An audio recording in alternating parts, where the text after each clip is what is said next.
Joey Sanders struggled to break free as he strained against cold, unyielding steel. The handcuffs were tight, their edges biting into his skin as he shifted on the damp, slightly moist mattress. Something wasn't right. No, everything wasn't right. During his weeks of captivity, he'd never been in this room before.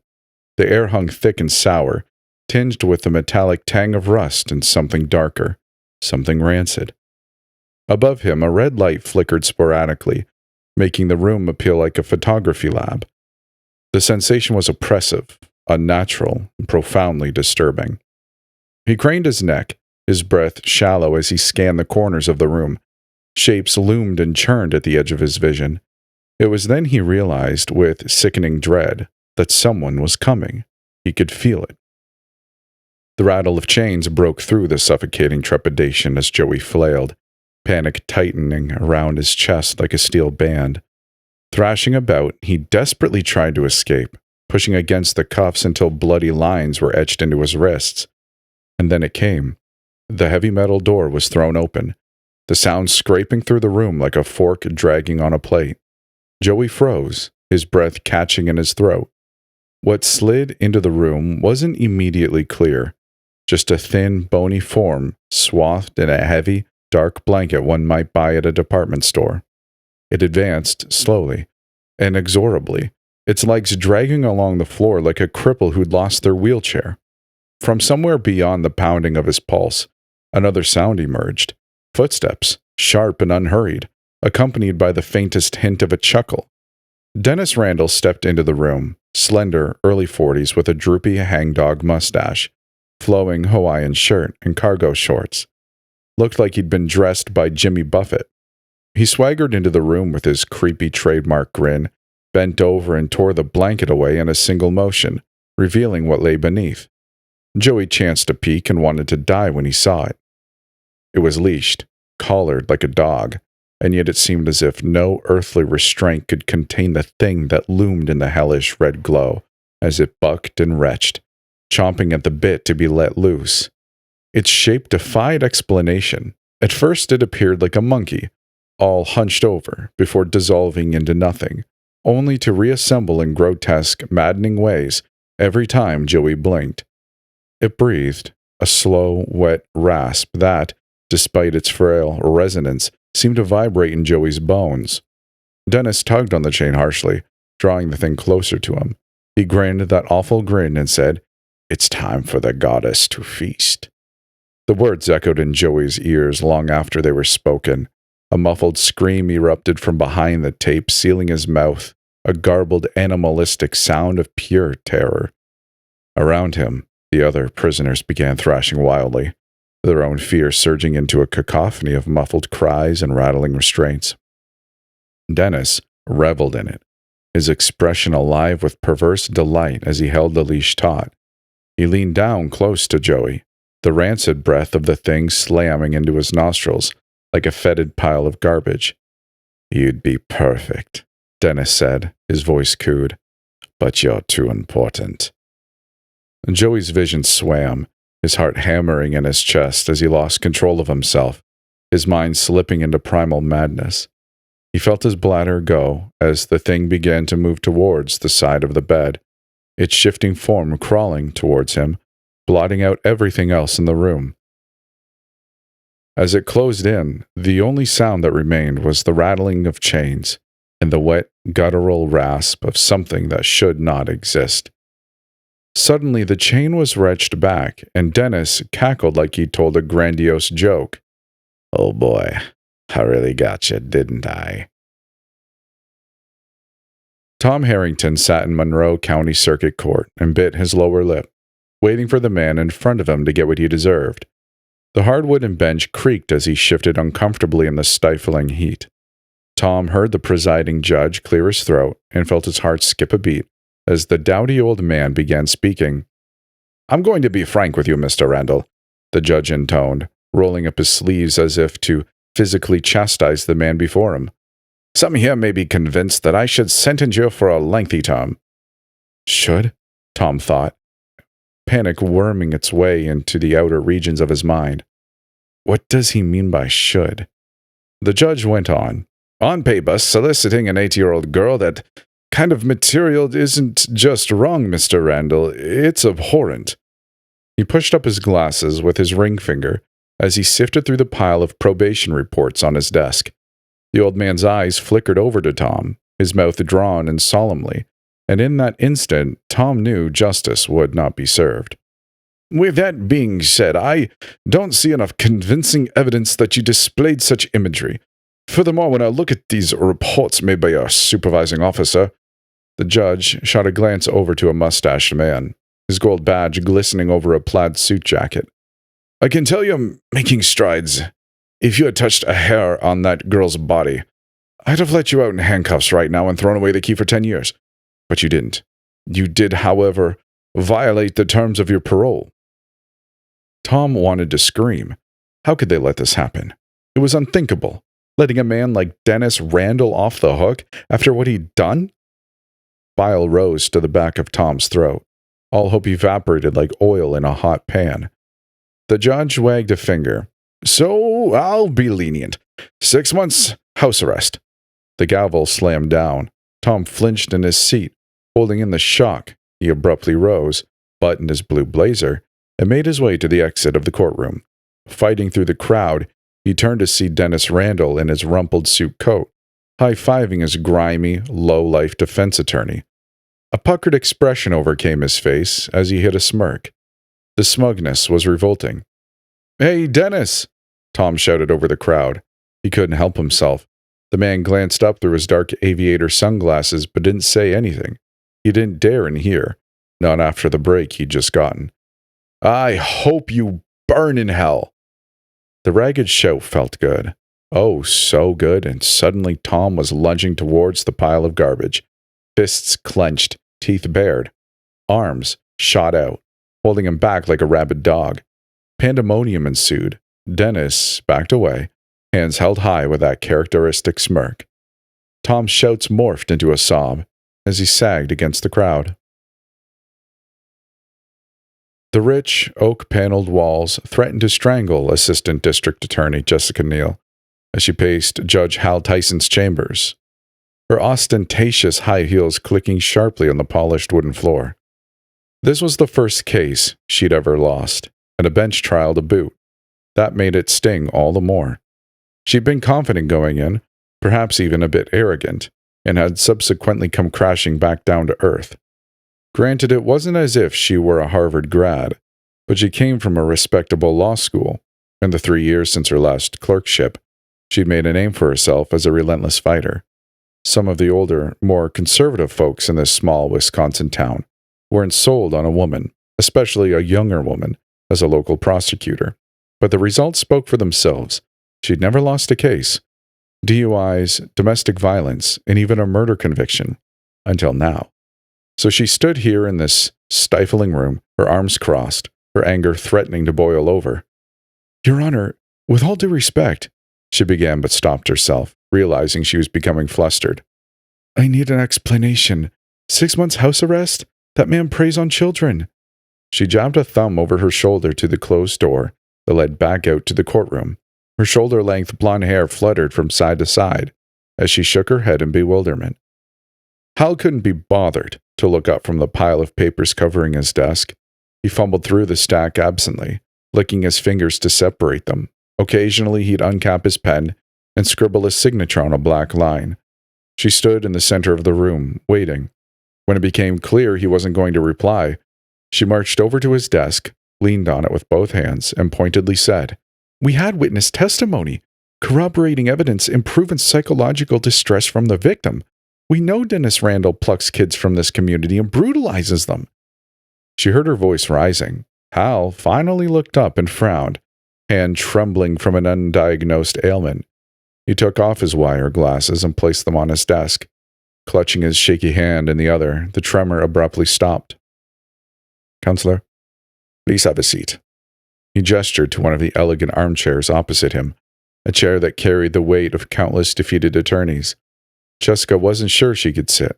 She found herself fidgety, needing to disperse some of the indignation that had built up inside her. But alas, she gripped the tufted backrest, smoothed down her skirt with her free hand, and slowly, uneasily, lowered herself in. The leather squealed under her as she sank into the chair, her discomfort palpable. She gave the judge a testy smile but crossed her legs to give the appearance of decorum. She knew better than to waltz into a judge's chambers and demand answers. It was a legal taboo of sorts, something that an attorney did not do, for it could mean career suicide. But this felt different. No, it wasn't that she lost. She understood that was an eventuality, but rather it was the way the ruling was handed down. It went beyond judicial discretion. House arrest didn't fit the crime whatsoever, and Jessica wanted to know why it was levied. Hal loosened his striped tie and cleared his throat. Miss Neal, the evidence you presented was insufficient and did not warrant a severe sentence. Jessica felt her throat work. She shifted in her seat and spoke, her voice riding a knife edge of hostility. With all due respect, Lizzie Harrington selected Dennis Randall in a lineup. We have photographic examples of the illicit images he showed her, with his fingerprints, I might add. In my professional estimation, Dennis Randall is leading a cult. A cult? Hal laughed aloud. Why now, Miss Neal, that is quite the speculation. Jessica bit her lower lip. But we all know he's up to no good. The more times we kick this can down the road, the more innocent people he ruins. Miss Neal, while your enthusiasm is commendable, I must remind you that this courtroom operates on facts and substantiated evidence, not conjecture or theatrics. Hal held up a veiny, portly finger. First, while it is true that Miss Harrington identified Mr. Randall in a lineup, eyewitness testimony is notoriously unreliable, particularly when provided by a young woman recovering from perceived trauma. Her situation influenced her judgment, especially when you consider that her story changed not once, but twice. She reported memory issues. Her therapist diagnosed it as amnesia during key blocks of time, casting further doubt. The lineup you reference? Unreliable. Miss Harrington was unsure of her perpetrator's appearance and changed her mind numerous times. Therefore, it is the duty of this court to ensure we do not convict an innocent man based on emotional testimony alone. Furthermore, Mr. Randall claimed she visited him consensually and brought forward witnesses to testify in support of this claim. Miss Harrington, the party you represented, I might add, had no such witness to speak on her behalf. He held up another sausage digit next to the first. As for the so-called illicit images, I understand that Mr. Randall's fingerprints were found on these materials. However, has it been established beyond a shadow of a doubt that these items were in his possession at the time of the alleged crime? It would be irresponsible to ignore the possibility of contamination, especially given the chain of custody issues raised during the pretrial hearings that you had no answer for. Must I remind you that these photos sat in the back of a squad car overnight, thus bringing into question their credibility? Nowhere in your case did you prove that Mr. Randall actually showed Mrs. Harrington the images, the possession of which, may I remind you, is not inherently a criminal offense. I will acquiesce, however, that Mr. Randall stepping foot on school grounds does violate the terms of his parole, which is why I sentenced him with house arrest. A third finger shot up. And finally, your claim, your professional estimation, as you so eloquently put it, that Mr. Randall is leading a cult. I would advise caution, Miss Neal, in making such inflammatory and unsubstantiated statements. This court does not rule based on wild speculation or sensationalist theories. If you wish to pursue such a narrative, I suggest you bring hard evidence linking this alleged cult to the charges at hand. Otherwise, I fear you risk undermining the credibility of your case. Hal leaned back smugly, his mouth gesticulating into a faint smirk, the way one does when they've got a pair of aces in poker. Now, unless there's additional evidence that directly and incontrovertibly ties Mr. Randall to the alleged crimes, this court is prepared to proceed with the ruling that it was given. And let me remind you, Miss Neal, that this courtroom is not the place for personal vendettas. Jessica was left speechless. Yes, now it became clear. She was destined to lose this from the onset. Why had she even taken this to trial? She shook herself. She knew why. Seeing the pain in Lizzie Harrington's eyes, the despair in her parents, It was the reason she got out of bed each morning, and yet, for this to happen to them, it must feel like a slap in the face. To cap it off, there wasn't a damn thing Jessica could do about it. Not now. Not unless Dennis jumped on the recidivism train. Jessica scooted back in her chair, her knuckles whitening, knowing she was toast. Despite her inner turmoil, she held his gaze, her voice subdued but no less sharp. "You're right, Your Honor. Procedure is everything in this courtroom, but it seems to me you're awfully quick to give Dennis Randall the benefit of the doubt, and not the girl whose life he destroyed. We have Randall's fingerprints on illicit materials, and an ID from the victim. Contamination? No, Your Honor. A filing error doesn't erase the evidence." Hal's smirk didn't falter, but she caught the faintest twitch at the corner of his mouth. "Miss Neal, we both know this wasn't a filing error that made me rule the way I did. That added to it, sure, but the law is the law, and I uphold it to the letter, not to whatever preconceived notion you have worked up in your head. As for your emotional plea, I suggest you learn to accept a ruling with grace." Jessica stood abruptly, straightening her suit. "Grace? No, Your Honor. I'm sorry, but I need the truth." She spun and strode toward the door. Just as her hand wrapped around the brass doorknob, she paused and glanced back over her shoulder. "By the way, if Randall hurts someone else, I hope you remind yourself of our conversation. I don't want to say I told you so." Without waiting for a reply, she pushed open the door and walked out, the echo of her heels cutting through the silence. Marjorie Harrington leaned back in the passenger seat of the Lincoln town car and closed her eyes, a single tear leaking out from between her eyelids. Aside from her sniffling, Tom's labored breathing was the only audible sound between them. The car's tailpipe coughed a steady stream of exhaust fumes as they sat in the empty parking lot of the courthouse. Finally, she wiped her eye and glanced at him. "What now?" she asked. Tom bit his lip and shook his head. "What now? What now? What do you mean, what now?" He snapped. She flinched and averted her gaze. I don't know. I just thought..." Her voice faded until it choked off completely. "Thought that they'd do the right thing?" She nodded. "After everything she's been through, I just feel so awful for her." His bellicose voice snapped again. "You don't think I do?" She placed a hand on his shoulder that he angrily shrugged off. "Don't touch me!" She scoffed.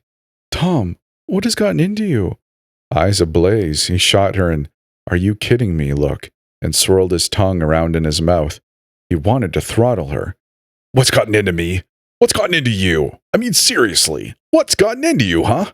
Our daughter sneaks out of school, gets all touchy-touchy with a guy twice her age, and you just sit there, a wimpy, whining, groveling woman, and say how bad you feel for her. Meanwhile, I work all day, come home to a disaster of a house, a wife with a half-empty bottle of who knows what, and a daughter who's getting hooked up with the biggest creep in town. Oh yeah, Mother of the Year you are." Marjorie's eyes seethed pugnaciously. "Don't you put that on me? Don't you dare put all that on me." "Oh yeah, well why not? Not like you do anything but bitch and complain anyway. Might as well put it all out in the open."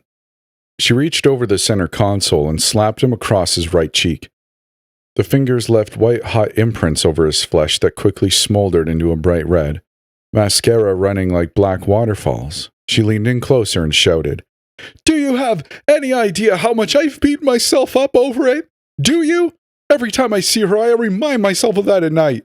When she called, who came and picked her up? Me or you? Me! I did! Well, you were stuck at work in the damn office of all places. I drove out at 1 a.m. in order to pick up our daughter. She didn't even know where she was, in the middle of the damn woods, Tom. You didn't see how mangled her clothes were. I did. You didn't see how hurt she was. I did. I told her to tell them the whole story. That, yeah, he took her and did stuff to her. He assaulted her. I told her, hey, honey, let's go down to the station and they'll do tests. They won't hurt, I promise.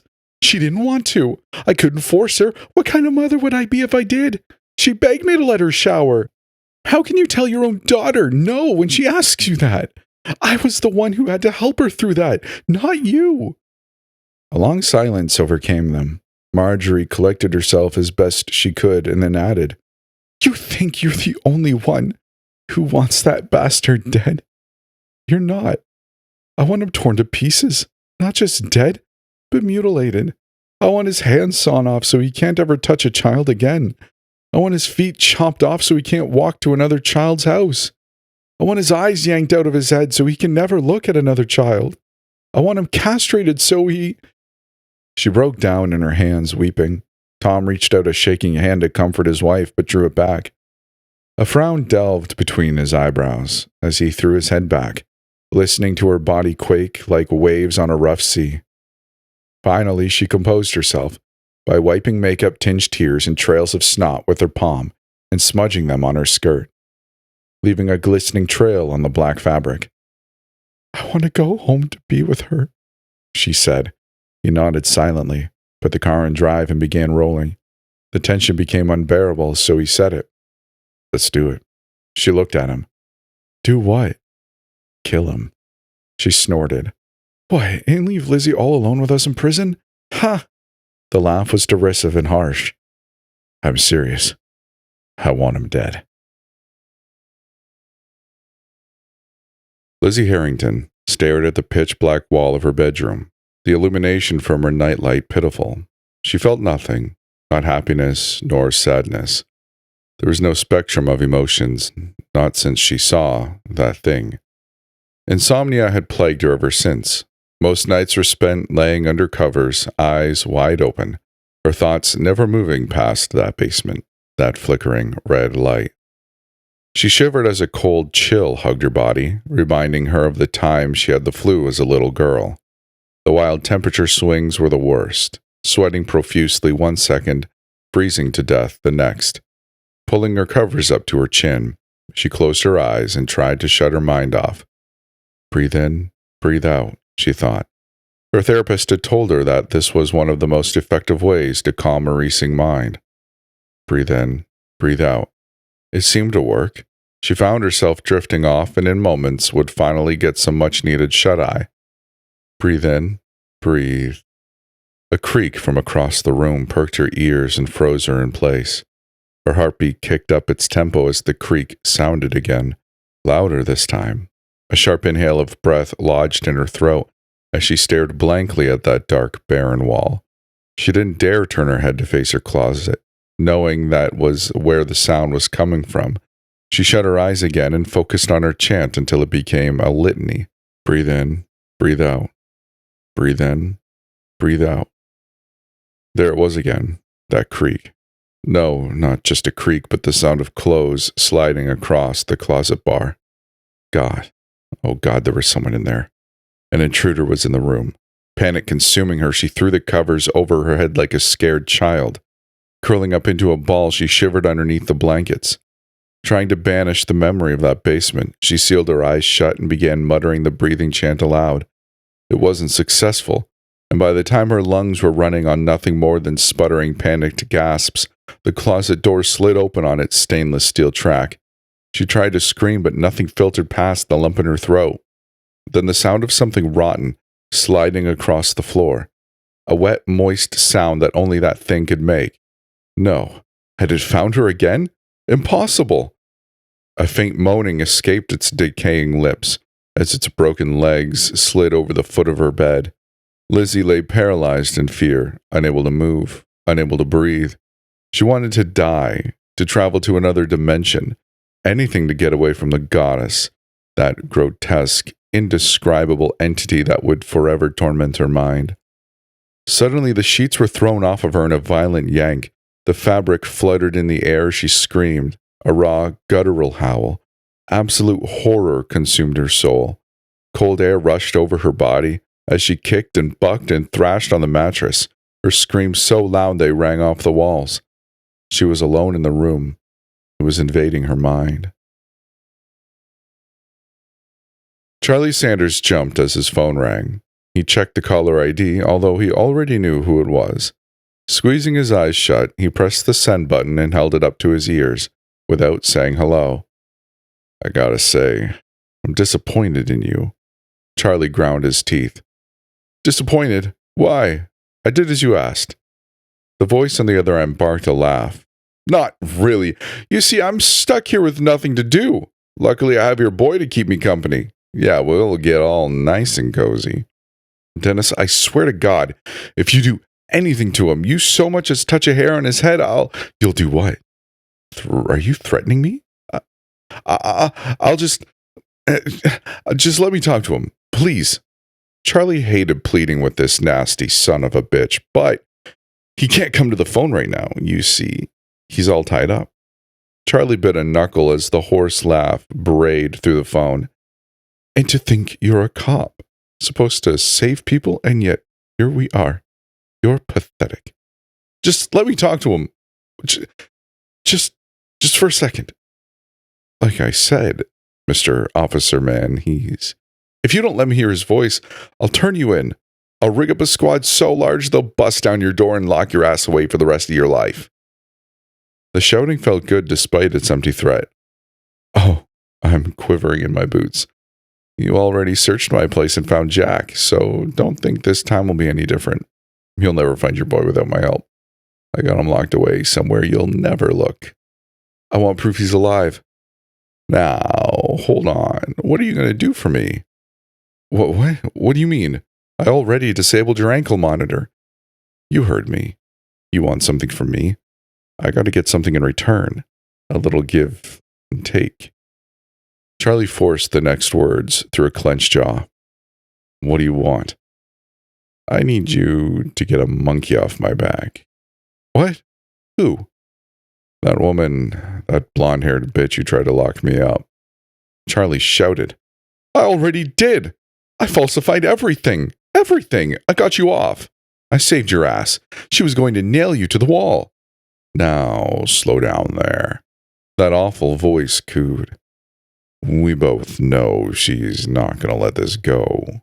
She's got it in her head that I'm a guilty man. I saw the look she gave me. She'll charge me with anything if she thinks it'll stick. What do you want me to do? Charlie felt himself nearing the end of his rope. You'll see.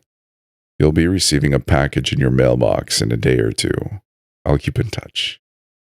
Before the connection broke, Charlie blurted, No, wait, I need to speak with my son. He was on the verge of a meltdown. Like I said, I'm afraid I can't do that. But there is something I will do. Yes, please, thank you, anything, I just need to see him. Check your inbox. Dennis purred. You want proof? Oh, I've got proof for you, but hey, don't thank me too much. You won't be saying that when you see what I have in store. But I'll keep to my word. After all, it's the least I could do for such a dedicated father. And with that, the call dropped. Inbox? What did he... Email. Charlie dropped the phone and dashed to his computer. He fired it up. Charlie's heart raced so violently it felt on the verge of bursting. His hands shook, making the mouse jitter across the screen. A cold sweat broke out on his forehead. Dripping into his eyes, he wiped it away, muttering to himself. What was this sick guy up to? After navigating a seemingly never-ending barrage of screens, he opened his AOL inbox. He didn't have to scroll. The top subject line caught his eye. One single word. Proof. He knew who the sender was, even with the address being a jumbled, random string of letters and numbers. Body quaking, he clicked on the email. The page took a second to load, each line coming into focus, each pixel sharpening. It was a photograph of Joey, mouth covered with duct tape, eyes staring pleadingly into the camera, and something else. At first, Charlie wasn't sure what he was looking at. He scrolled further and repressed the surge of vomit that gathered at the back of his throat. Tom answered the phone, his stomach already in knots. Lately, answering calls had become an exercise in dread. He didn't even know why anymore. It was just a gut feeling. A sense that every word spoken to him lately was about to crash what little remained of his world. Nothing in his life was straightforward anymore, not since Lizzie's abduction and especially since the trial. Hello? He said cautiously, already anticipating the voice on the other end. Lizzie had a seizure. Marjorie's voice was shrill, panicked, a live wire snapping in his ear. Tom straightened in his chair. The knot in his stomach pulled tighter. What? Damn, when? His grip on the arm of his office chair tightened, knuckles blanching. At school. Second period. She just collapsed out of her desk and started convulsing. Marjorie's words came out in a rush, her voice breaking at the edges. I told you she wasn't ready to go back. I told you. Her accusation hitting harder than he'd expected, he asked, Is she okay? Where is she? He was standing now, pacing in tight, frantic steps. She's at the hospital. Her teacher called an ambulance. Her voice broke into a sob. I'm here. I'm with her. She's stable for now, but the doctor said. Her voice cracked fully, and she had to take a breath before she continued. The doctor said she could fall into a coma if the seizures don't stop. A coma? The word felt like ice water splashed down his spine. God. I'll be there as soon as I can. Which hospital? She gave him the name, and he grabbed the nearest pen to scrawl it on a sticky note. His hands shook as he wrote. Okay, he said, then added, Hey, Marjorie. What? She snapped, her tone sharp and brittle. I love you, he said, the words tripping over themselves. He didn't know why he'd said them, but they felt like the only thing keeping him grounded. There was a pause on the other end of the line. He could hear her take a shuddering deep breath and could feel the weight of her exhaustion bleeding through the connection. Love you too, she murmured finally, her voice meek. Then the line went dead. Tom lowered the phone, staring at it like it might deliver another blow. He dragged his hands down his face, wiping the sweat from his brow. His heart was racing like he'd run a marathon. He grabbed his suit jacket draped over the chair and headed for his editor's office. He knocked twice and waited, rocking back and forth on the heels of his loafers, as he tried to pull himself together. The editor opened the door. His face was a mask of restrained irritation, as if he knew the stunt Tom was about to pull. Well, why not? Work had been put on the back burner recently. What? I need to head out, The editor cut him off. Isn't, he began, his tone more weary than angry. You've been out a lot lately, and we're on a deadline. What's going on? Tom held up his hand. I know, I'm sorry. But my daughter, she had a seizure at school. I need to go to the hospital. Apparently she's in a coma. His voice cracked at the lie, his throat working as he swallowed hard. You've got to cut me some slack here. My family, I've been going through the ringer. The editor's expression softened, though his eyes remained tired. He sighed and stepped aside, waving Tom off. Just go, but Tom, figure this out okay. I can't keep covering for you. Tom nodded, his throat too tight to speak. He turned and hurried out of the office, his mind racing as fast as his feet. Charlie bit his lower lip and asked himself what the hell he was doing here. The phone call to Jessica Neal had gone about as good as he would have hoped, which was not at all. After getting lectured about the gall, he had to call her on a workday and ask for a meeting, and after getting grilled on her suspicions of falsifying evidence and ruining her case against Dennis Randall, she'd agreed. Tentatively, he had to twist her arm by convincing her he had some new evidence that had come to light that could help her nab him. Well, not a lie, at least not really. He'd printed out the photo Dennis had emailed him, and then promptly vomited right after into a nearby trash can. Nothing quite like stale beer coming back up to start the day. But that wasn't all that was housed in his briefcase. The package that had arrived in his mailbox earlier yesterday. He'd watched with growing dread as the mail truck had pulled away, its white paint gleaming in the orange sunrise. He checked up and down the block, saw no one, so made a short jaunt down the driveway and plucked out a small cardboard box from his mailbox. Went back inside and opened it on the kitchen counter. A small bag of white powder. Cocaine, probably. Charlie had seen enough of this stuff from all the parolees he'd busted over the years, back when he was legit. Now he was just a lackey for a registered sex offender. The thought sickened him. And so now he strolled through the glass doors of the county courthouse, briefcase in hand, suit immaculate, gold badge beaming from his breast pocket. He found the hallways deserted, his polished brown dress shoes echoing with each step. Feeling antsy, he pressed the elevator button to take him to the third floor. The ride was tedious, tense, and terrifying. Finally, the chiming ding from above, and then the doors parted. Swallowing hard, he stepped out and into the hall. He knew where her office was located. He'd had to stop by the DA's more than a few times to aid in convictions. But now, as he strolled through the glass doors emblazoned with the Wisconsin state crest, He wanted to, as Iron Maiden had once put it, run for the hills. He trudged to the reception desk, past an armed police officer, handgun and all, and said, "Hi!"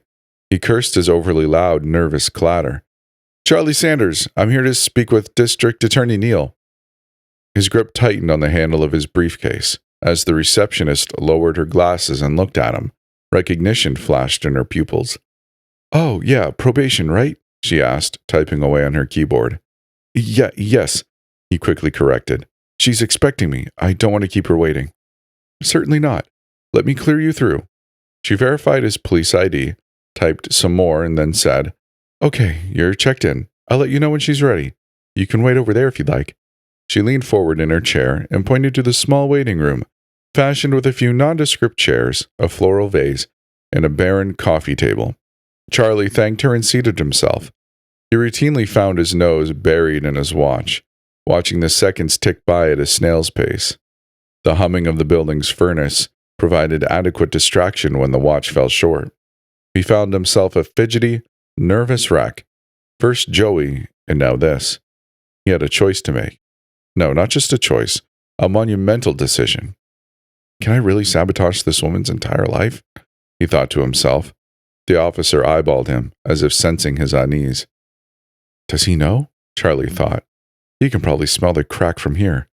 He swallowed another lump in his throat, because it wouldn't just be Jessica Neal's career on the chopping block. It would be everything. Her reputation, friends, family, all thrown into the fire. She'd get arrested for possession, her former colleagues grilling her on the stand. How could he do that to someone? His mind swerved back to Joey, to that photo, what it would mean for him if he failed. "She'll see you now. Last door on the left." The voice derailed his train of thought. Awkwardly he rose, thanked the receptionist, nodded to the officer, buttoned his suit jacket, grabbed his suitcase, and pushed through the doors leading into the hall.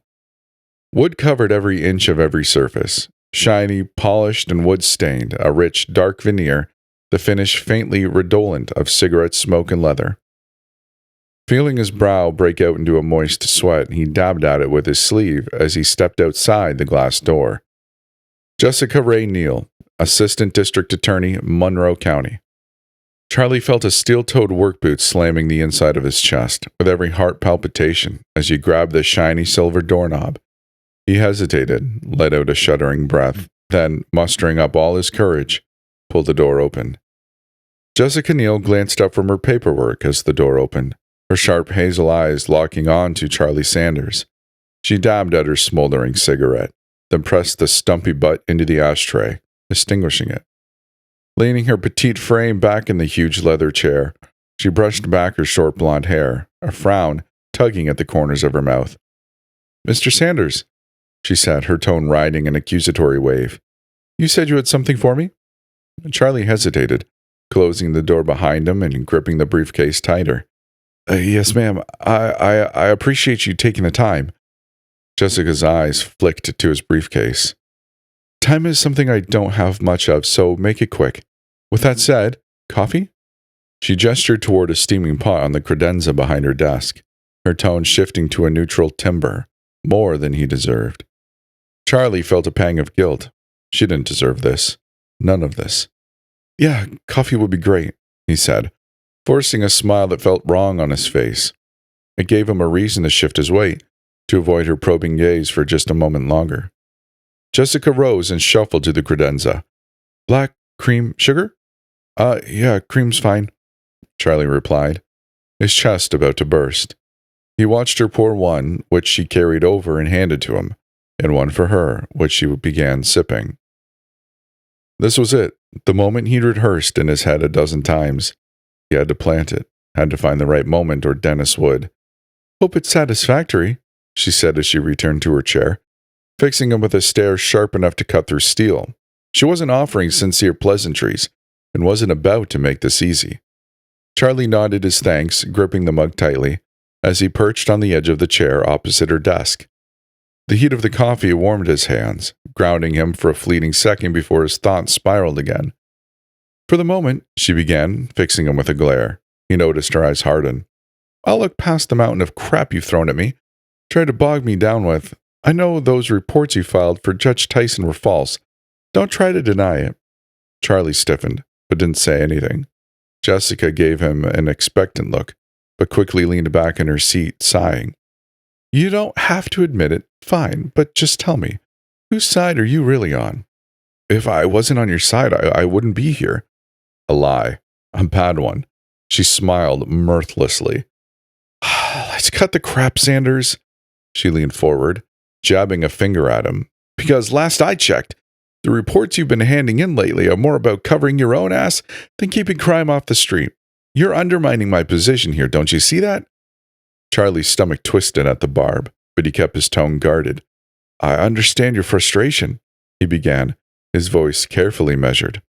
And I know I've made some mistakes, but this, he tapped the briefcase with his fingertips. This is real. It could help us put Dennis Randall away for good. Jessica's eyes narrowed, but she nodded for him to continue. It was then Charlie made his move. This hadn't been part of the plan, but he was improvising. He leaned forward in his chair, took a big gulp of the coffee, not bad, and allowed the mug to slip from his fingers. The heavy acrylic cup bounded towards her desk, a wave of sticky brown liquid tumbling through the air. Her eyes widened as she reflexively wheeled away in her chair, bumping against the far wall as the coffee careened downwards, flooding the desk in a massive puddle. The liquid seeped into her keyboard, soiled a stack of legal papers, and splattered her white blazer with dark brown speckles. The mug clattered to the floor, the handle snapping off and spinning to a stop in a faraway corner. Ah, crap, Charlie said, rising to his feet. I'm so sorry. It's fine. Yet her tone and glare said otherwise. I'll grab some paper towels. She rose in a huff and promptly exited. He heard her call out to her receptionist, asking for some rags, napkins, anything to clean up a spill. Charlie immediately went into action. Fumbling with the latches to the briefcase, he flipped it open, reached past the photo, and with the cuff of his shirt sleeve covering his fingers, snatched the bag of cocaine and walked behind Jessica's desk. The coffee dribbled off the wood in long lines, forming pools on the floor. He glanced back to the doorway. Empty. He had to hurry this up. Hard on the verge of bursting, he clutched the knob in the desk drawer and pulled again. Locked. Damn it, no! Charlie screamed to himself. His panic turned to full-fledged terror as he heard the high heels getting closer as they strode back down the hallway. Scrambling like a man who has only moments left to live, he thrusted the bag back into the briefcase and slammed it shut just as she re-entered the room. She shot him a puzzled look. What was that? She asked, a paper towel roll in her hand. Her receptionist close behind, carrying another. Nothing, he stammered as he stepped aside to allow her through. Can I help? He asked. No, Jessica said bitterly. You've done enough. That stung. Awkwardly, he stood silently in the corner while the two women wiped down the desk and floor. After an agonizing 5 minutes, the mess was cleaned up. The receptionist had just exited the room, a bundle of coffee-stained paper towels bunched in her hands, when Jessica glanced downwards and froze. Her eyes narrowing, she walked over near where Charlie's briefcase rested, on the chair, and squatted to inspect what had caught her attention. She rubbed a finger on the wood floor. Charlie craned his neck to see what she was doing. Then he saw it. White powder. What's this? She asked, looking up at Charlie. Oh, God, what is that? Oh, shoot, she knows. He contemplated running, but that would only ice the cake. Instead, he asked as nonchalantly as he could. What? He rubbed the back of his head. If he looked any more guilty, he'd be on a one-way ticket to a federal pen. Bringing her finger to her nose, she sniffed, then dapped it on her tongue. Her eyes fairly bulged out of her head as she sniffed, rose to her feet, and hands shaking, reached to her desk phone. No, wait, I can... She ignored him as she brought the receiver to her ear and began punching buttons. Charlie stood frozen. He was out of options. Dennis Randall is going to kill my son, he shouted. She froze, her finger hovering over the dial buttons. What? She asked, shock mingling with the words like an uninvited guest. Just... He held out his hand and approached the desk. Put down the phone. When she didn't right away, he added, Please. Hand trembling, breathing heavy, she carefully, slowly, set the phone in the cradle. He's going to kill him, Charlie said, unlatching the briefcase. He told me that I needed to frame you, to make you look like an addict. That way you'll stop bringing cases against him. Jessica reached out a hand and fell back in her chair, still too shocked to speak. She only nodded, her lips parting slightly the way one is when they're processing something traumatic. Charlie pushed past the revulsion and picked up the photo, careful to keep the leaking bag of drugs undisturbed. Quickly, he shut the briefcase to keep the powder contained. He held the photo up to her. Jessica Neal's eyes widened, a hand fluttering to her mouth. Oh my God, she said, her tone hushed. The photo. Joey Sanders, naked body, sprawled out on a stained mattress, his hands handcuffed to the bedposts. Off to the side, a man shown only from the chest down, in a Hawaiian shirt and cargo shorts, a garden pruner in his hand, the curved blades ominously wrapped around Joey's privates. She couldn't believe this.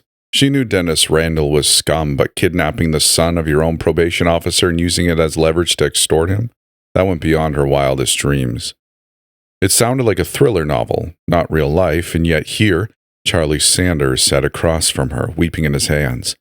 The sound bothered her. She considered reaching out a hand to offer her a supporting touch, but no. This demanded professionalism to the fullest extent. Look, she began. He looked up. I'm sorry. I should have known something was wrong, but I didn't. He wiped at his eyes with his sleeve. No, I should have told you. I wasn't going to, but, well, does Dennis know you've spoken to me? Yes, well, under the pretext of planting the drugs. So, at best, we have, say, a few days? Until he finds out? Yeah, probably. She inhaled sharply. I'm going to bag these as evidence. She reached a hand in her desk, slipped on latex gloves, and retrieved 2 clear plastic evidence bags. One for the photo, one for the drugs. Carefully, she bagged them, dated them with a marker, and then set them aside. For the moment, as soon as this conversation was over, she'd have the crime lab go to work. Fingerprints, DNA, anything connecting Dennis Randall to them.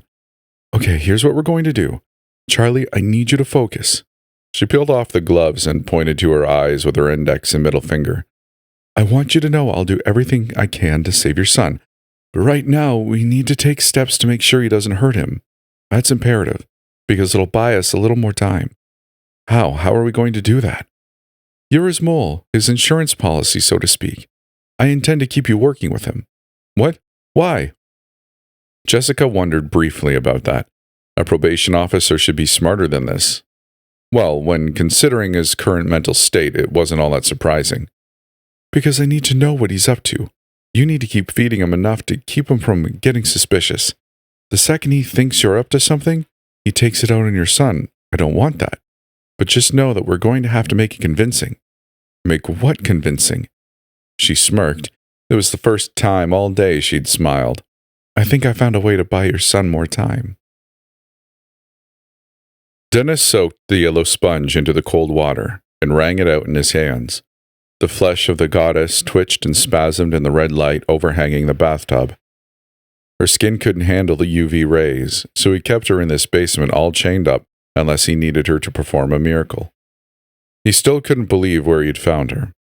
He'd never tell a soul, of course, for the goddess was his and only his. No one else drank from the well of her power without his say-so. He ran the sponge across the flesh of her back, if one could call it a back, the chains rattling as she jerked away. It sure didn't look like any back he'd ever seen. Regular people who caught a glimpse of the goddess probably thought she was a hideous beast, a revolting creature that should be killed, the unthinkable. If anyone tried to hurt her, he'd be there, ready for them. Marjorie reached out to brush a strand of hair from her daughter's pale face, her fingers stiff as they hovered just inches above Lizzie's forehead. She didn't make contact, didn't dare disturb the fragile stillness. Tom stood at the foot of the bed, his arms crossed tightly over his chest. His tie hung loosely around his neck, his blazer discarded in a crumpled heap on the nearby counter. He hadn't spoken for a while, and when he finally did, his voice was strained. "She's going to wake up, right?" he asked, his gaze fixed on the monitor tracking Lizzie's vitals. "This isn't permanent, is it?" Marjorie shook her head, though she wasn't sure who she was trying to reassure. "The doctor said the seizures have stopped for now. They're keeping her sedated, giving her brain a chance to rest." Her voice was hanging on by its fingertips. Tom's jaw tightened. "And then what? You just take her home and pretend everything's fine?" "No," Marjorie snapped, her voice rising before she caught herself. She took a deep breath, pressing her fingers to her temples. We'll figure it out." The hours drug on, an endless torment that neither of them could handle. Marjorie excused herself to the bathroom, leaving Tom alone with Lizzie. He rose and clutched her hand gently in his. How had everything gone to crap so quickly? Only last year he'd been on top of his game. Now he was staring down the barrel of being fired, his daughter unable to function, and his wife on the edge of drawing up divorce papers. And to think of how high he'd been riding before all of this had been thrown in his lap. He'd written some demanding exposés in his time, but what truly thrust Tom Harrington's journalism into the national spotlight and changed the trajectory of his life was his cover of the Silver Pines Siege. He was only 30 when he stumbled onto the story, in 1988 while working as a staff writer for the Sentinel, a regional Wisconsin paper with modest circulation and a menial budget.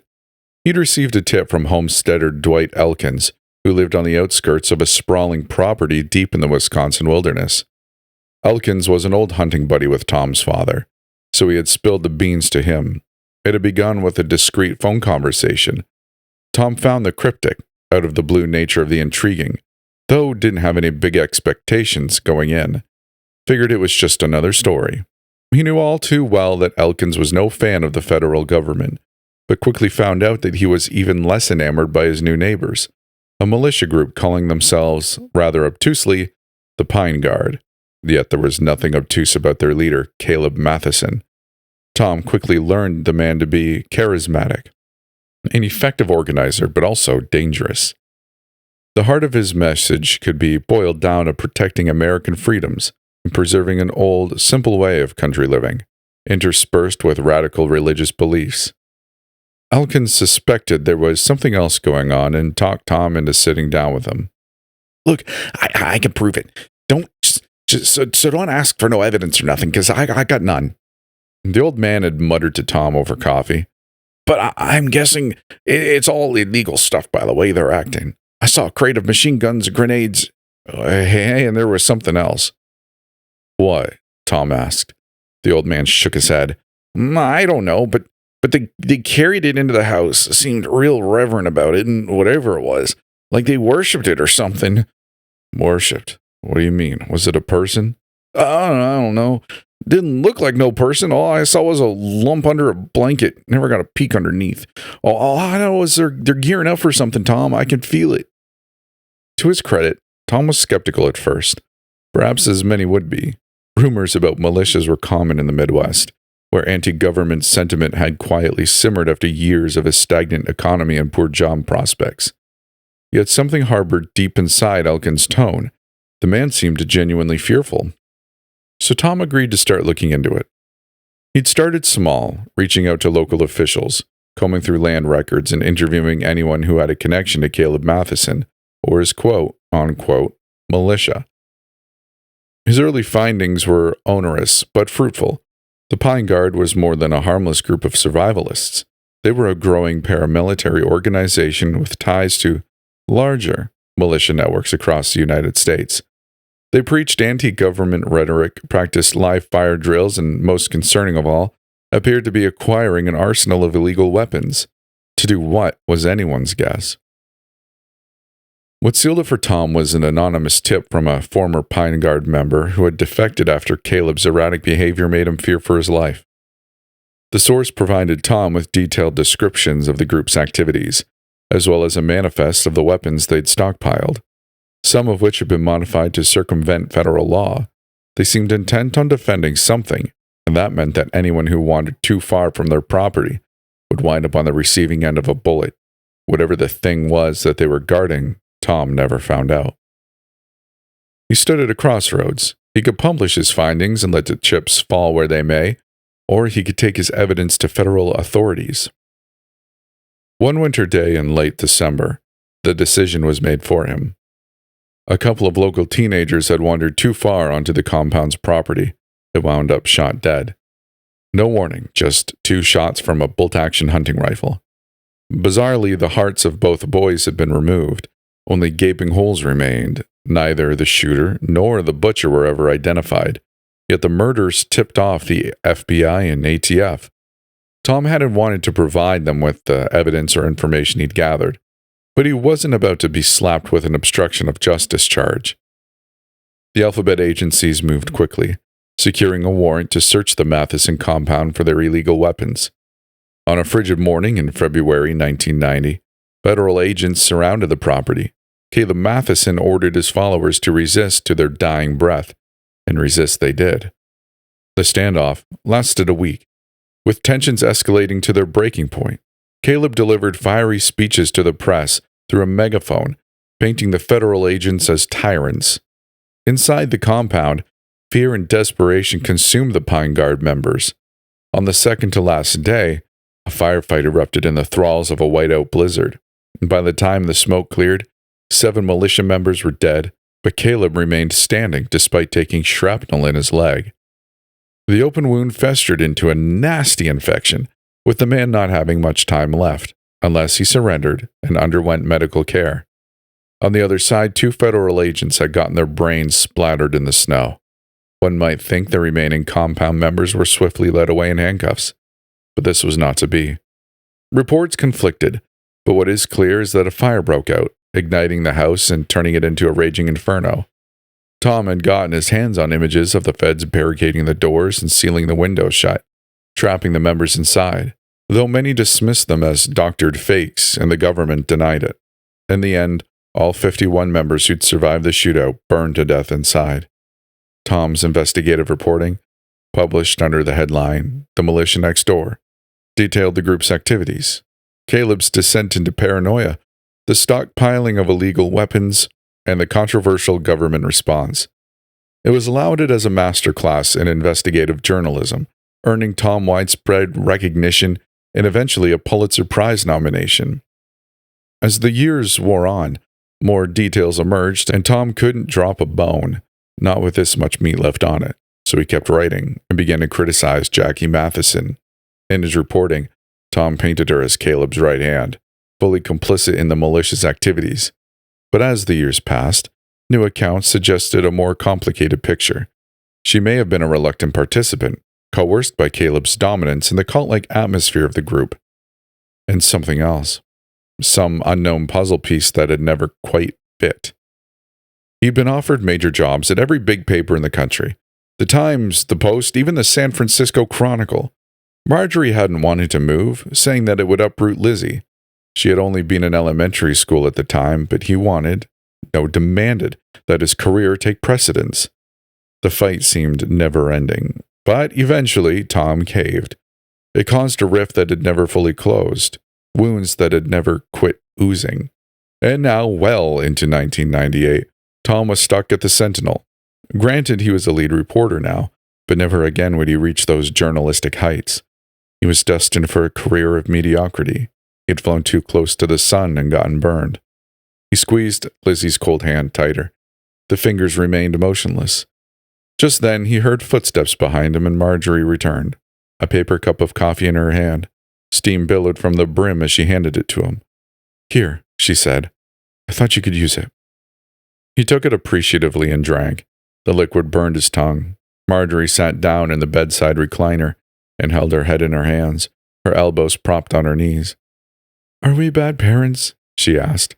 Tom felt jolted by the question and walked to her side, placing his cup down on a nearby table, accidentally slopping the brown liquid over the side, spilling a small puddle on the wood. He left it. "What do you mean by that?" "I don't know. I just feel like we've let her down somehow." He couldn't answer, his tongue locked in reticence. The guilt threatened to bury him. She went on. "Sometimes I wonder what would have happened had we been there. Maybe things would have turned out differently." She sighed and rubbed her temples in circular patterns. Tom put a hand on her bony shoulder. There's no point in asking what if. What's done is done. The only thing asking what if does is torture you. And we've been through enough torture. She looked up at him, a melancholy smile passing over her lips, like dry leaves on a windy fall day. She reached up and clutched his hand in hers, nuzzling the side of her cheek. I know we have, but she's still going through it. You can't move on until she does. They both looked over at their daughter, a plethora of tubes and wires running from her body to numerous beeping instruments. I'm sorry, he said. She looked at him. For what? For what I said to you in the car. I didn't mean that. It was crappy and cruel, and you didn't deserve to hear any of it. For what it's worth, I feel the same. I'm sorry for hitting you. I don't know what came over me. I do. You were protecting Lizzie. You're the best mother she could have ever asked for. He heard her suck in a sniffle, and then felt warm, wet droplets on his hand. He looked down and noticed her crying. He took her in his arms and held her quaking body as she sobbed against him. Joey looked down at his frail, emaciated legs and wondered if he'd ever walk again. How long had he been tied down to this bed for? He wasn't sure. Movement caught his attention. His eyes followed a fat old man as he waddled next to Dennis, then stopped before the blanket-swathed goddess. What did you say you got? Dennis asked. Parkinson's, the throaty voice replied. You? Nah. Dennis playfully slapped the man's heavy gut. Let's just get this done, the fat man said. Dennis threw his hands up. All right, damn. He gave him a stern look. Turn your back. What? Why, you said... It doesn't matter what I said. She doesn't like you. She can't perform miracles if she doesn't like looking at you. This weird thing? She isn't a thing. She's the goddess. You worship her. Yeah, thing, goddess, whatever. Just do it. He handed Dennis a hearty ball of hundreds. Dennis gave a cursory examination, then shoved the wad into his pocket. He asked the man to turn his back, and when he did, Dennis ripped off the blanket. Joey knew better than to look. Any glimpse and she would infest your mind, make you go crazy. The effects rarely, if ever, wore off, for Joey seeing the goddess one time had given him nightmares that still hadn't subsided. Even recalling past memories turned into a torturous foray. So he shut his eyes as tight as he could and listened to the all-too-familiar rattle of chains. But this time they came closer, right on top of him. He could feel their approach, their growing proximity. Keep your eyes shut. But turn around to face her, Dennis commanded to the man. Joey heard a gruff exhale of breath. Now unbutton your shirt. The rustling of fabric. All right, now she's going to touch you.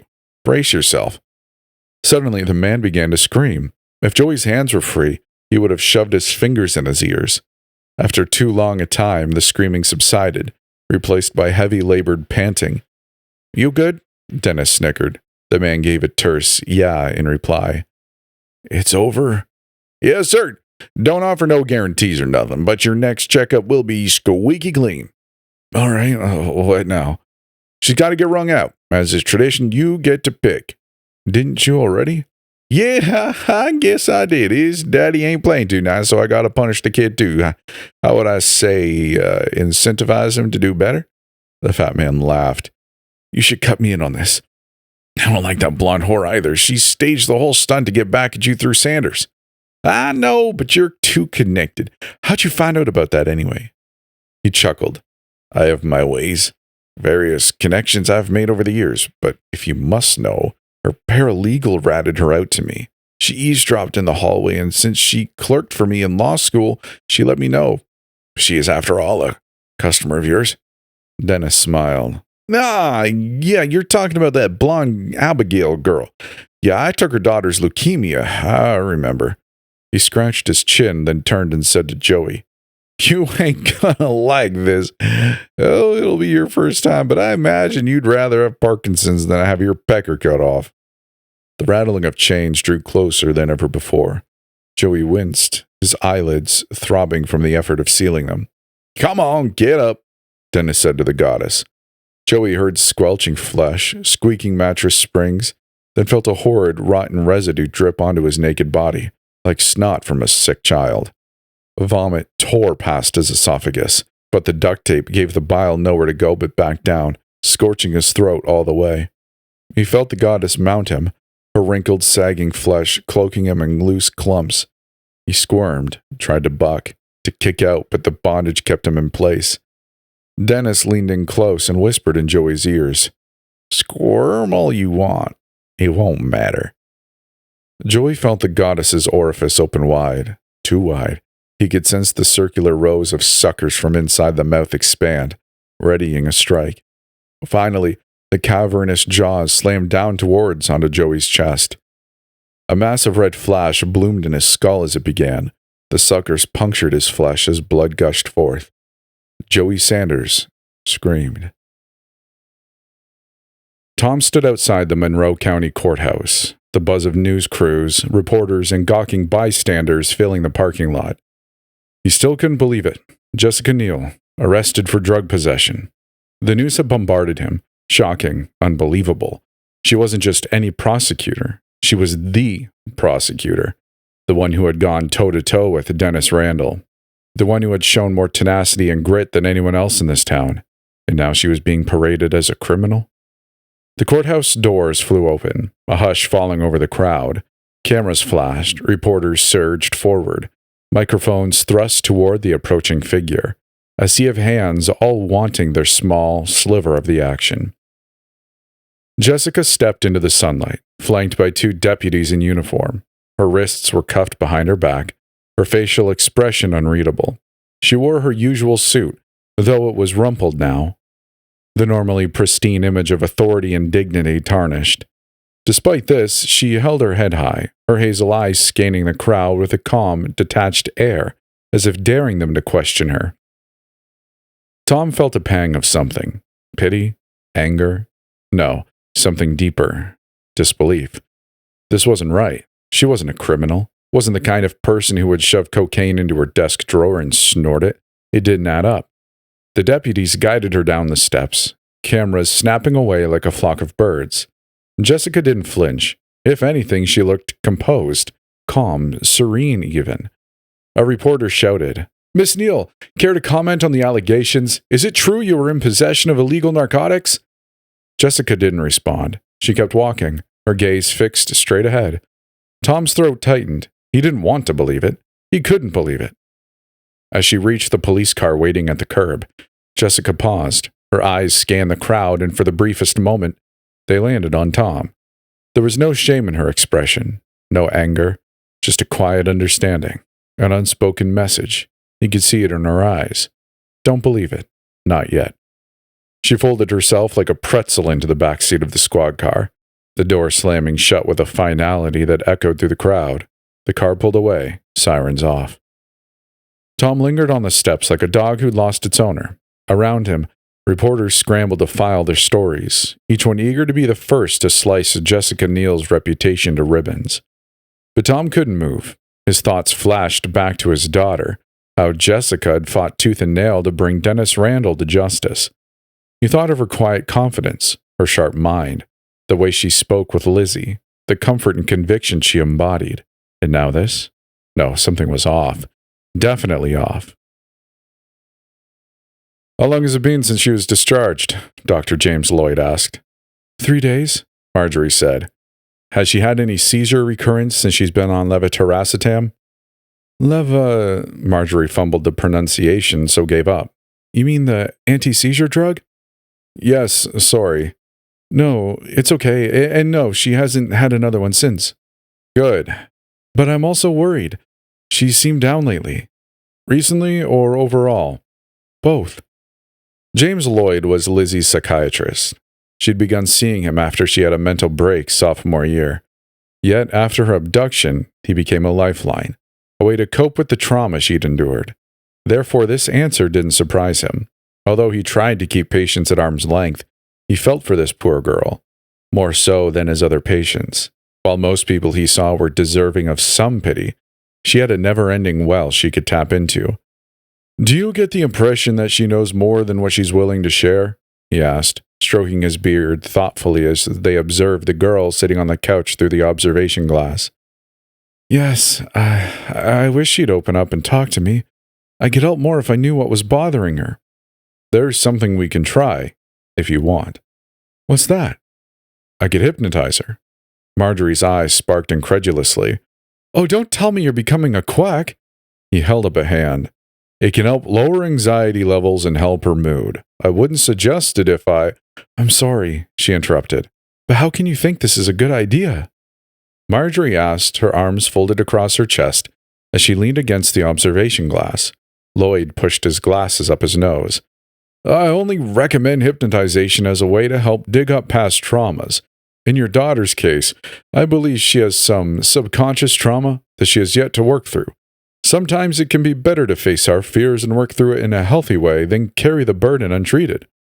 Marjorie bit her lower lip, looking unsure. I don't know. She's already been through so much. Lloyd held up a hand. Of course. By no means do I want to rush this. It's just a thought. On the other hand, Marjorie said, do you think it will help? Lloyd shrugged. Depends on the patient. But in your daughter's case, I believe it will. If nothing else, give us a roadmap to go down to explore future treatment. But you must remember, hypnotizing doesn't even work on a significant sect of the population. With that said, with Lizzie's blessing, I'd like to try a brief session, just to test the waters. Marjorie nodded. You can ask her.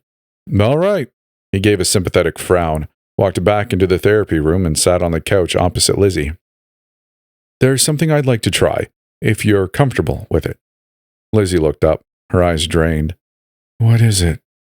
I'd like to hypnotize you, he said, pulling out a silver pocket watch, chain and all. He sensed her retreating, scooting back in her seat. No, I don't want to, she said, shaking her head adamantly. Sometimes we have things that bother us, things that we can't get out of our heads or move past. It's easier for us to get these thoughts and feelings out in the open so we can address them, work through them, and then move on feeling healthier than we did before. Does that sound like something you'd like? After rounds of convincing, Lizzie nodded. Yeah, I guess so. Her eyes found the floor a nice resting spot. Okay, but if any time it becomes too much, we'll immediately put a stop to it, okay? Okay. She straightened, but looked unsure. Perfect. Make yourself comfortable. Why don't you lie down? He asked. She adjusted herself and placed her head down on the cushy armrest of the sofa. Lloyd rose and dimmed the lights, allowing only a meager amount of the late afternoon sun to trickle through the closed Venetian blinds. Would you like a pillow? He asked as he returned. She nodded. He fetched one for her and placed it under her head. When she seemed comfortable, he pulled out a stress ball and handed it to her. She gave him a curious look. This is what we call an anchor item. If at any time your memories or past experiences become too much for you, squeeze the ball. It'll help bring you back. If you want, I can place my hand over yours if it would make you feel more comfortable. She nodded. Okay, he said, gently resting his hand over hers. Let's begin. Nice and slow. He fished out the watch again and dangled it from his free hand. I want you to envision someplace relaxing. Maybe a warm beach, a cozy blanket near a fireplace, somewhere you're comfortable. The girl nodded. He gave her a few moments. Found your place? He asked. She nodded. Good. Now I want you to focus on the sound of my voice, Lloyd said softly. Let it guide you. You're safe here, Lizzie. Nothing can harm you. As you focus on my voice, I want you to also focus on your breathing. Take a slow, deep breath in, hold it for a moment, and let it out. Lizzie's chest rose and fell in a steady rhythm. Her grip on the stress ball loosened slightly, and her shoulders relaxed. Excellent. Now keep breathing like that, in and out. With each breath, you're going to feel a little more at ease, a little lighter, as if all the tension in your body is drifting away. You're floating in that safe place you imagined. Lloyd dangled the watch gently, the glint of the silver catching Lizzie's eyes as it swayed. Now, watch the hands. Just follow its motion with your eyes, back and forth, back and forth. With every swing, your eyelids are growing heavier. That's it, heavier and heavier. Lizzie's blinks grew longer, her gaze fixed on the pendulum-like motion. You're doing so well, Lizzie. Now I'm going to count down from 10. With each number, you're going to feel yourself drifting further into relaxation, deeper into your safe space. By the time I reach 1, you'll feel completely at ease. Ready? Lizzie gave a faint nod. 10, breathing in and out. 9, letting all the tension leave your body. 8, feeling lighter and lighter. 7, let your mind drift. 6, eyelids growing heavier. 5, her eyes fluttered closed, and her breathing became deep and even. 4, drifting deeper now. 3, feeling calm, safe, and peaceful. 2, almost there. And 1, completely relaxed. Lloyd watched her closely. Lizzie, can you still hear me? Her lips parted slightly, and a quiet, monotone yes slipped out. Good. You're in your safe place. You're still in control, but you've let the worries and distractions fade away for now. I'd like to ask you some questions, but remember, you can stop at any time. Just squeeze the stress ball, and we'll stop. Understand? Yes. All right, Lizzie. I want you to think back to the time you feel most afraid. You're safe now, but I'd like you to tell me about it, if you're ready. Where are you? Home. Home? What room in the house? Front room. Are you alone in the room? Yes. Are you alone in the house? Yes. Mom and Dad are out. Out? Errands. Is it dark outside? Yes. Dark and foggy. Does something happen to make you feel afraid? The doorbell. The doorbell rings? Yes. I stand up. Do you open the door? Yes, but I don't want to. Keeps ringing. Who's there? A man. Do you know him? Yeah. Who is he? Dennis. How do you know him? Offered me a ride. Tried to get me in his car. Did you? Yes. I had no control. No control? Showed me photos of himself, naked. Something else in the back seat. A black lump. I don't. Lloyd swallowed hard. Okay, Lizzie, let's go back to the living room. He's standing there. Does he say anything to you? Yes. Hi, Lizzie. What do you say in return? Oh my God, what are you doing here? Leave me alone. I try to shut the door. He stops it with his foot and pushes inside. What does he say after that? Nothing. Nothing? Does he do something to you? Yes. What? Has a sack. Throws it over my head. I scream. Do you fight? Yes. Doesn't matter. What happens after that? Don't know. Okay. What's the next thing you remember? There was a long silence before she spoke. Train horn. Tossed inside. The basement. Red light. It's cold. What are you doing there? Nothing. Just dragged inside. Where are you in the basement? Floor. What does it feel like? Cold, wet, hard. Hard? Like cement? Yes. Are you still in the sack? Yes. Do you see Dennis again? Yes. Does he open the sack? Yes. Won't let me out. Does he say anything to you? Yes. Time for you to meet the goddess. Then what? I see something move beside him. I get scared and close my eyes. It gets closer and crawls inside the sack with me. It touches my arm. I open my eyes to see what it is. Then a blood-curdling scream ripped through the office as Lizzie bolted upright, her mouth contorted into an open-mouthed wail of terror. Her eyes squeezed shut, her hands drawn into talons. She howled like she was being torn to pieces. Dr. Lloyd jumped back, startled and frightened, as Marjorie rushed into the room, and chaos ensued. Underneath the flickering red light, the goddess threw herself off of Joey's thrashing form and splattered on the floor like a water balloon. Convulsions rocked both of them, the twitching, screaming boy on the bed and the mass of flesh on the floor. She was dying, and Dennis ran to her and cradled her in his arms. He needed the other one, the only one who'd ever escaped. She was pure, unblemished, and the goddess demanded her, needed her for this transfer. It was imperative.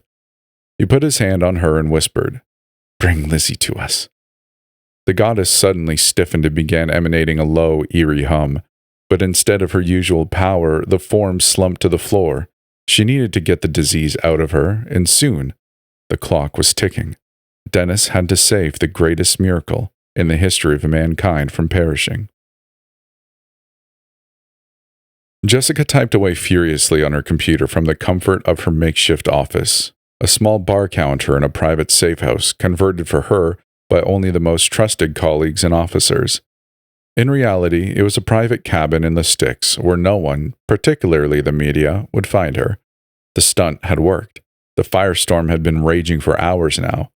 Article after article, page after page of merciless persecution.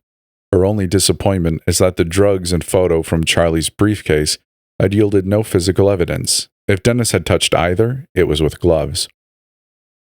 She needed to dig deeper, try to find something she'd missed the first go-around, connect dots that remained separated. The white screen burned her eyes, a stark contrast to the darkness outside. But no amount of discomfort was going to dissuade her. She scrolled through Dennis Randall's criminal past, a registered sex offender, arrested for the grooming of an underage girl 15 years ago, was briefly a member of the radical Pine Guard militia group, but that was all old news. Nothing of note. Her mouse flipped through page after page, report after report, all evidence she'd subpoenaed for her disastrous case 2 weeks ago. 2 weeks. Was that all? Everything had transpired so quickly. Ever resilient, she gave everything a cursory inspection and found nothing new. No smoking gun. Discouraged, she reached for the flash drive on the counter and plugged it in. All digital evidence seized off his computer during the raid on his house. She'd already combed through this before, but maybe a fresh perspective could dig up something useful she'd missed first go around.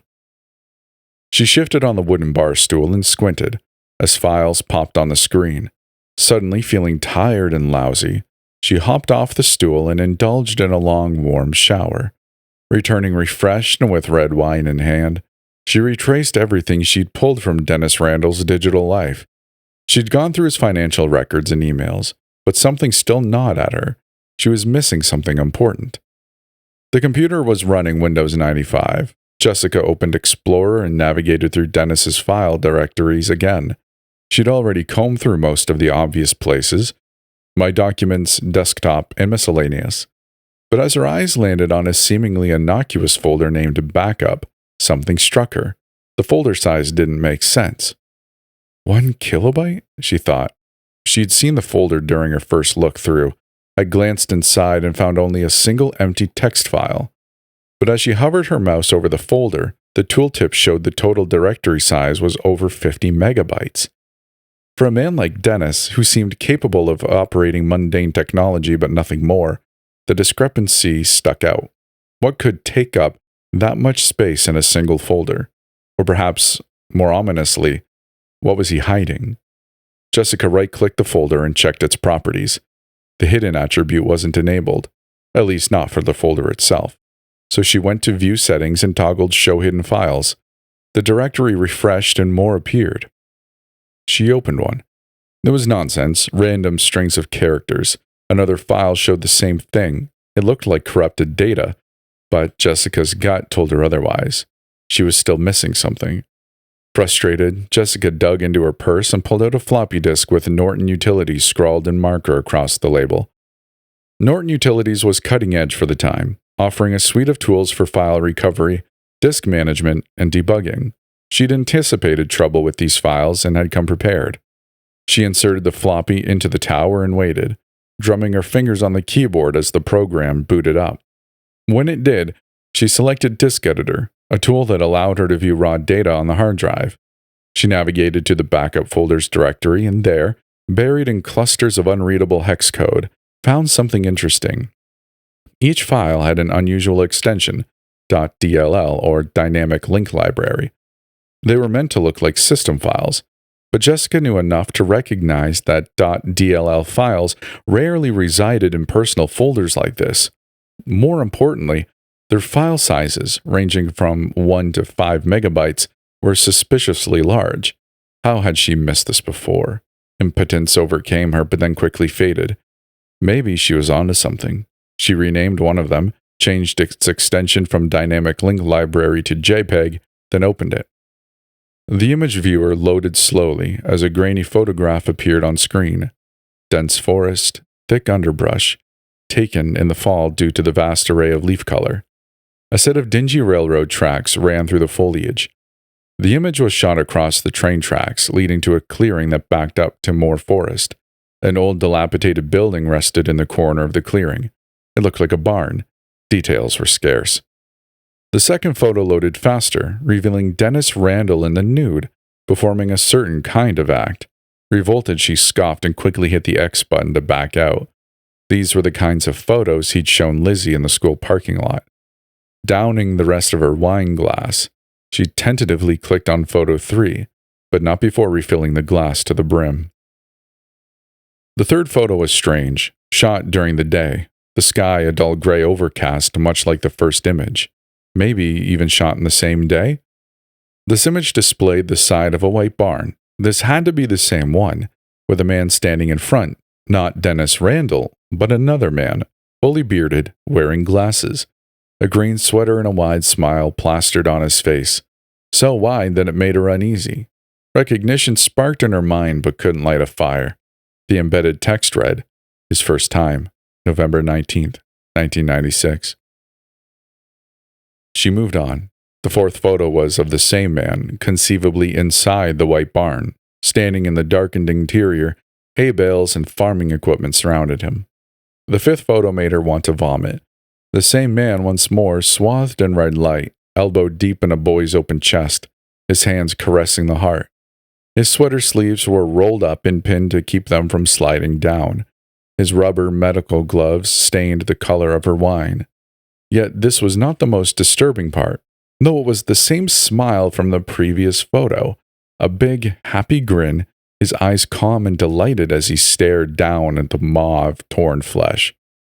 The embedded text read, "His first transfer, November 19th, 1996. Jessica stood, pacing on the smooth wooden floor. The cabin felt suffocating, remote, exposed.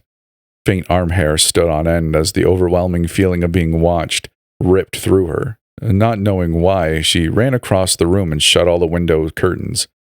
She still had dozens of photos on that computer, but was unaware if she could stomach them. Yet her duty as a DA pushed her to sit her back down and view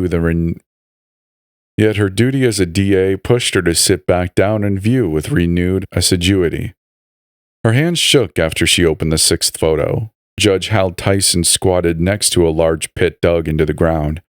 The remnants of whatever filled the pit smoldered, as if a mass burning had just taken place. Jessica was pretty damn sure the smoking black embers were cremation remains, but the implication caused a tremor to pass through her stomach. Judge Tyson involved with Dennis Randall. The evidence was right there, utterly damning. The conflict of interest was beyond anything she'd ever seen as a prosecutor. She'd file an appeal on the ground of a mistrial, a motion that would surely be granted by an appellate court. Yet something else bothered her. Two things, actually. First, that man in the green sweater. She'd seen him before. But where? Racking her brain wasn't helping matters, so she set out to solve her other quandary first. She clicked back to the first photo and checked to see if there was any embedded text. Sure enough, a line flashed on screen. It read, "Outskirts of Chequamegon Forest." Wait, that rang a bell at the back of her mind. She closed out of the folder and began to re-examine the financial records. Then she realized what the alarm bell was. 2 bills. One for a propane refill in the amount of $300, the other for a septic tank servicing. An address was listed on the latter. She squinted to read it and pumped a fist in the air triumphantly. "Yes! Yes! Yes!" she cried out like a man seeing his favorite sports team win in the closing seconds. The address matched the general area of the photo. She had a location. Beaming with self-pride, she took a long, hearty pull from the wine bottle, emptying it, and then dropped it on the counter in a shattering crash, her euphoric sense of accomplishment suddenly evaporating. She had just realized, in earth-spinning shock, where she'd seen the man in the green sweater before. There was a brief encounter after the trial, no words exchanged. Yet her mind had finally put the puzzle piece where it fit. Lizzie's therapist, Dr. James Lloyd. "Charlie," the awful voice cooed through the phone. "You really have some balls trying to double-cross the man who's got your boy is really, and I mean really stupid. Now he's gonna have to die." How did he know? How could he possibly know? No, please. You have to let me explain. It's not what you think, I swear," Charlie pleaded. "I think you've done enough explaining. You blew it. No, wait, I'll do anything. Anything you ask. Just tell me." The pause was brief, but felt eternal. "Anything?" "Yes." "Write this down. I'll send someone out to meet you to make sure you don't screw this one up either." He rattled off a meeting point and told him to be there within the hour. Charlie blotted it down on a sticky note, ran to his car, and sped off. He hadn't had a second to spare. As he began driving, he shot Jessica a simple text. "He knows. You're blown." He waited for a response. Nothing. He clutched the steering wheel ever tighter. 20 minutes went by, getting closer to the meetup point and growing ever agitated at her lack of communication. He punched in her cell phone number and hit send. After calling the police and notifying them of Dennis's hideout, Jessica pulled up Tom Harrington's email address from the Sentinel's website. She opened her AOL account and attached all the information about Dennis's past into it. She realized she could get into a lot of trouble for doing this. Sending a citizen's private information to someone outside a criminal case wasn't just a no-no, it was a monumental breach of privacy. Then again, what did a man like Dennis Randall need privacy for? Jessica massaged her forehead as she hit send on the email. She had done it for a multitude of reasons. First, with the revelation of Judge Tyson's role in the web, she wasn't sure who of her colleagues she could trust. Second, Tom's daughter was a victim in this case. If he could bring all of this out into the open, he could bring down a lot of very important people. And that's when she'd go to work. One of the skills a district attorney needed to have was when to utilize the press to their advantage. Her thoughts diverged to Hal Tyson. What a scumbag, a lowlife, backstabbing snake. He had to be the one that told Dennis about the fake drug bust. Someone, most likely an ally of his, had overheard the plan and had relayed the information back to him, knowing his connection to Dennis. That was another thing that didn't make sense. How did Dennis manage to get this many high-profile people in his pocket? Why did? Without warning, the lights to the cabin died, plunging the room into suffocating darkness. Feeling her heart rate quicken, she pushed off the bar stool and glanced out to the rear of the property. The rustic square windows provided little to no visibility. The downpour outside made matters worse. No lightning flashed, no thunder, just the paradiddle of raindrops on the roof. "Damn," she muttered. She wasn't about to go outside and check the fuse box, not in this weather. Chances were good the power was going to be knocked out for a while. She pondered going back to her car and driving back home, but she was supposed to be in a jail cell. If she was spotted, there was no telling what would happen to Joey Sanders. On the other hand, what did it matter? The only one who needed to be kept in the dark was standing under stadium floodlights, so there was no point in limiting her investigative role here. She had to leave. Snatching her puffer coat from the back of a chair, she shrugged into it, pajamas and all, grabbed her purse, and sped through the darkened hallway until she was in the front room, and froze. A figure stood outside, their outline indistinct through the rain-streaked glass windows. Jessica watched in terror as they slowly walked out of view to the side of the house. She swore she could hear the leaves crunch underfoot through the harsh pitter-patter of the storm. Her heart sank further as the two other dark shadows emerged from near the tree line. Panic enveloped her. She recognized one of those outlines, fat, portly with chunky arms and a waddling gait. It was then she realized her epiphany had been dead on. Hal Tyson had sold her out. She wanted to run out the front door into her car, but she was sure she'd be spotted, and worse yet, there was no way she could outrun 3 men, 2 of which she was sure were police officers. Tyson's allies, no doubt. She was sure they were armed. Her only option was hiding. With gut-spiking dread infusing her nervous system, she tiptoed to a side bedroom and shut the door. And suddenly a crash from the back of the cabin, glass shattering. They'd broken a window. In a panic, Jessica threw open the closet door and slid her meager frame into it, covering herself with the clothes she'd brought along. There wasn't much, certainly not enough to keep her hidden if one was to open the door, but it was better than waiting to get caught. The desperate twitch of an insect caught in a spider's web is a futile act. Its fate has long since been decided, yet still the bug fights until it succumbs.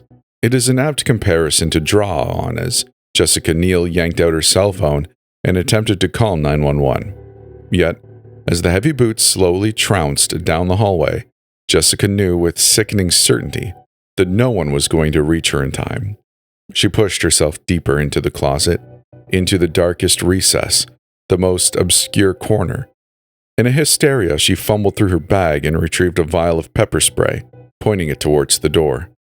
The bedroom door creaked as it was gently swung open, the sound sending a terrifying quail through her bowels.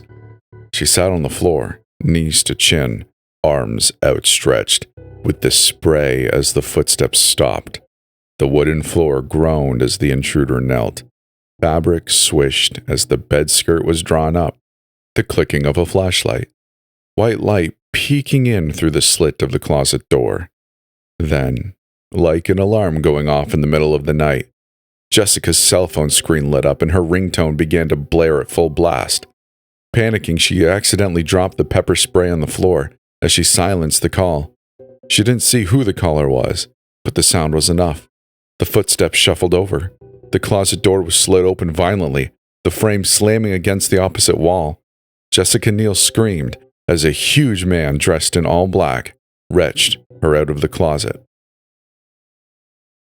"Go on," the bearded therapist in the passenger seat said as he snapped Charlie's cell phone in half and discarded the plastic out the window. "Let's get this done." Charlie quavered in the driver's seat, his all-black getup making him sweaty and uncomfortable. He looked out the driver's side window to the darkened exterior of the Harrington household. No lights on inside, and no porch lights on outside. Damn, he wished she would have answered his call. Or was she? He couldn't go through with this. "What are you waiting for?" Lloyd nudged Charlie again, the moonlight gleaming off the polished black steel of the pistol resting in his lap. The sight made Charlie's mouth run dry. After slipping on a pair of latex gloves and a balaclava, Charlie opened the SUV's door and stepped out onto the street, shut it behind him, and strolled across nonchalantly. Charlie gingerly stepped onto the front porch and crouched down near one of the front windows alongside the door. He'd been a troublemaker most of his adolescent life, spending more time inside a juvenile jail cell than at home. In those days, Charlie hadn't cared much about tact or stealth. He'd only wanted the goods inside. Burglarizing a house was no easy thing, and could turn ugly real quick if done with reckless abandon. Breaking a window was out of the question, but luckily he wouldn't have to. Lloyd had handed Charlie a house key which Dennis had snatched off Lizzie when he'd abducted her. The only hiccup would be if Tom or Marjorie had changed out their locks, which would be the smart thing to do after their daughter getting kidnapped. But first he had to check for an alarm system.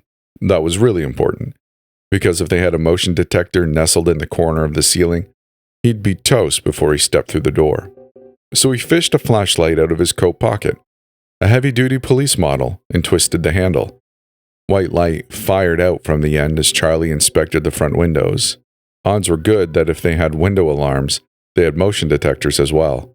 Alarm systems installed during the house's construction could be easily hidden, but this house was old, a mid-century two-level suburban Cape Cod. He flashed the beam onto the windowsill. The drawn curtains would obscure some of the light, and checked for any magnetic contact switches. Finding none, he crawled over to the other window and checked again. Nothing. Good. He flashed a light inside the window and peered through the glass and into the living room. Scanned up the wall and checked the top corner for a motion sensor, and also nothing. He rose to his feet, stepped in front of the door. He looked down and saw a welcome footmat. Sadness shot through his heart. These weren't bad people. Didn't deserve any of this. And God, he was a cop. supposed to protect people, not cause them harm. What kind of man breaks into a house to abduct an 18-year-old girl? One who's already been abducted once before? But if someone made him decide between his child and someone else's, he would choose Joey every time. He wasn't the best father. Hell, he wasn't even a good one. But he'd be damned if he sat on his hands and allowed his only son to get tortured by some sick bastard. His wife was long gone, swallowed up by breast cancer 10 years ago at 32. He had nothing except for Joey. Never bothered to remarry, had never even so much as dated, which is why he had to do this. He'd never forgive himself if he didn't do everything possible to keep Joey safe. Steeling himself, he slid the key into the lock and twisted. The door popped open. He stepped inside. The office was deserted this time of night, but Tom couldn't sleep. Not with the bombshell email the assistant DA had just dropped in his lap. He'd been combing the gold mine, and by the time he'd seen the extent of it, he felt like a trip to the bathroom was in order. Hunched over a toilet bowl to barf his guts out. The man who'd kidnapped his daughter, his beautiful, sweet Lizzie, was a bona fide demon, had no right to be called a human. God shouldn't have allowed him to be born. But this email confirmed his earlier suspicions. Jessica's arrest was a fake-out. She'd said as much in the body text, because according to her, she was attempting to save a police officer's son who'd been abducted. First Lizzie, now this boy? When did the torment end? Hadn't the community bared enough strife over the years? But this realization hadn't surprised him. Not really. In fact, he would have been surprised if she was a drug addict. Too sharp of a mind to be doing that. No, what had surprised him was all the information and photos she'd given. No doubt a lot of it was confidential, made to be kept under wraps to the public.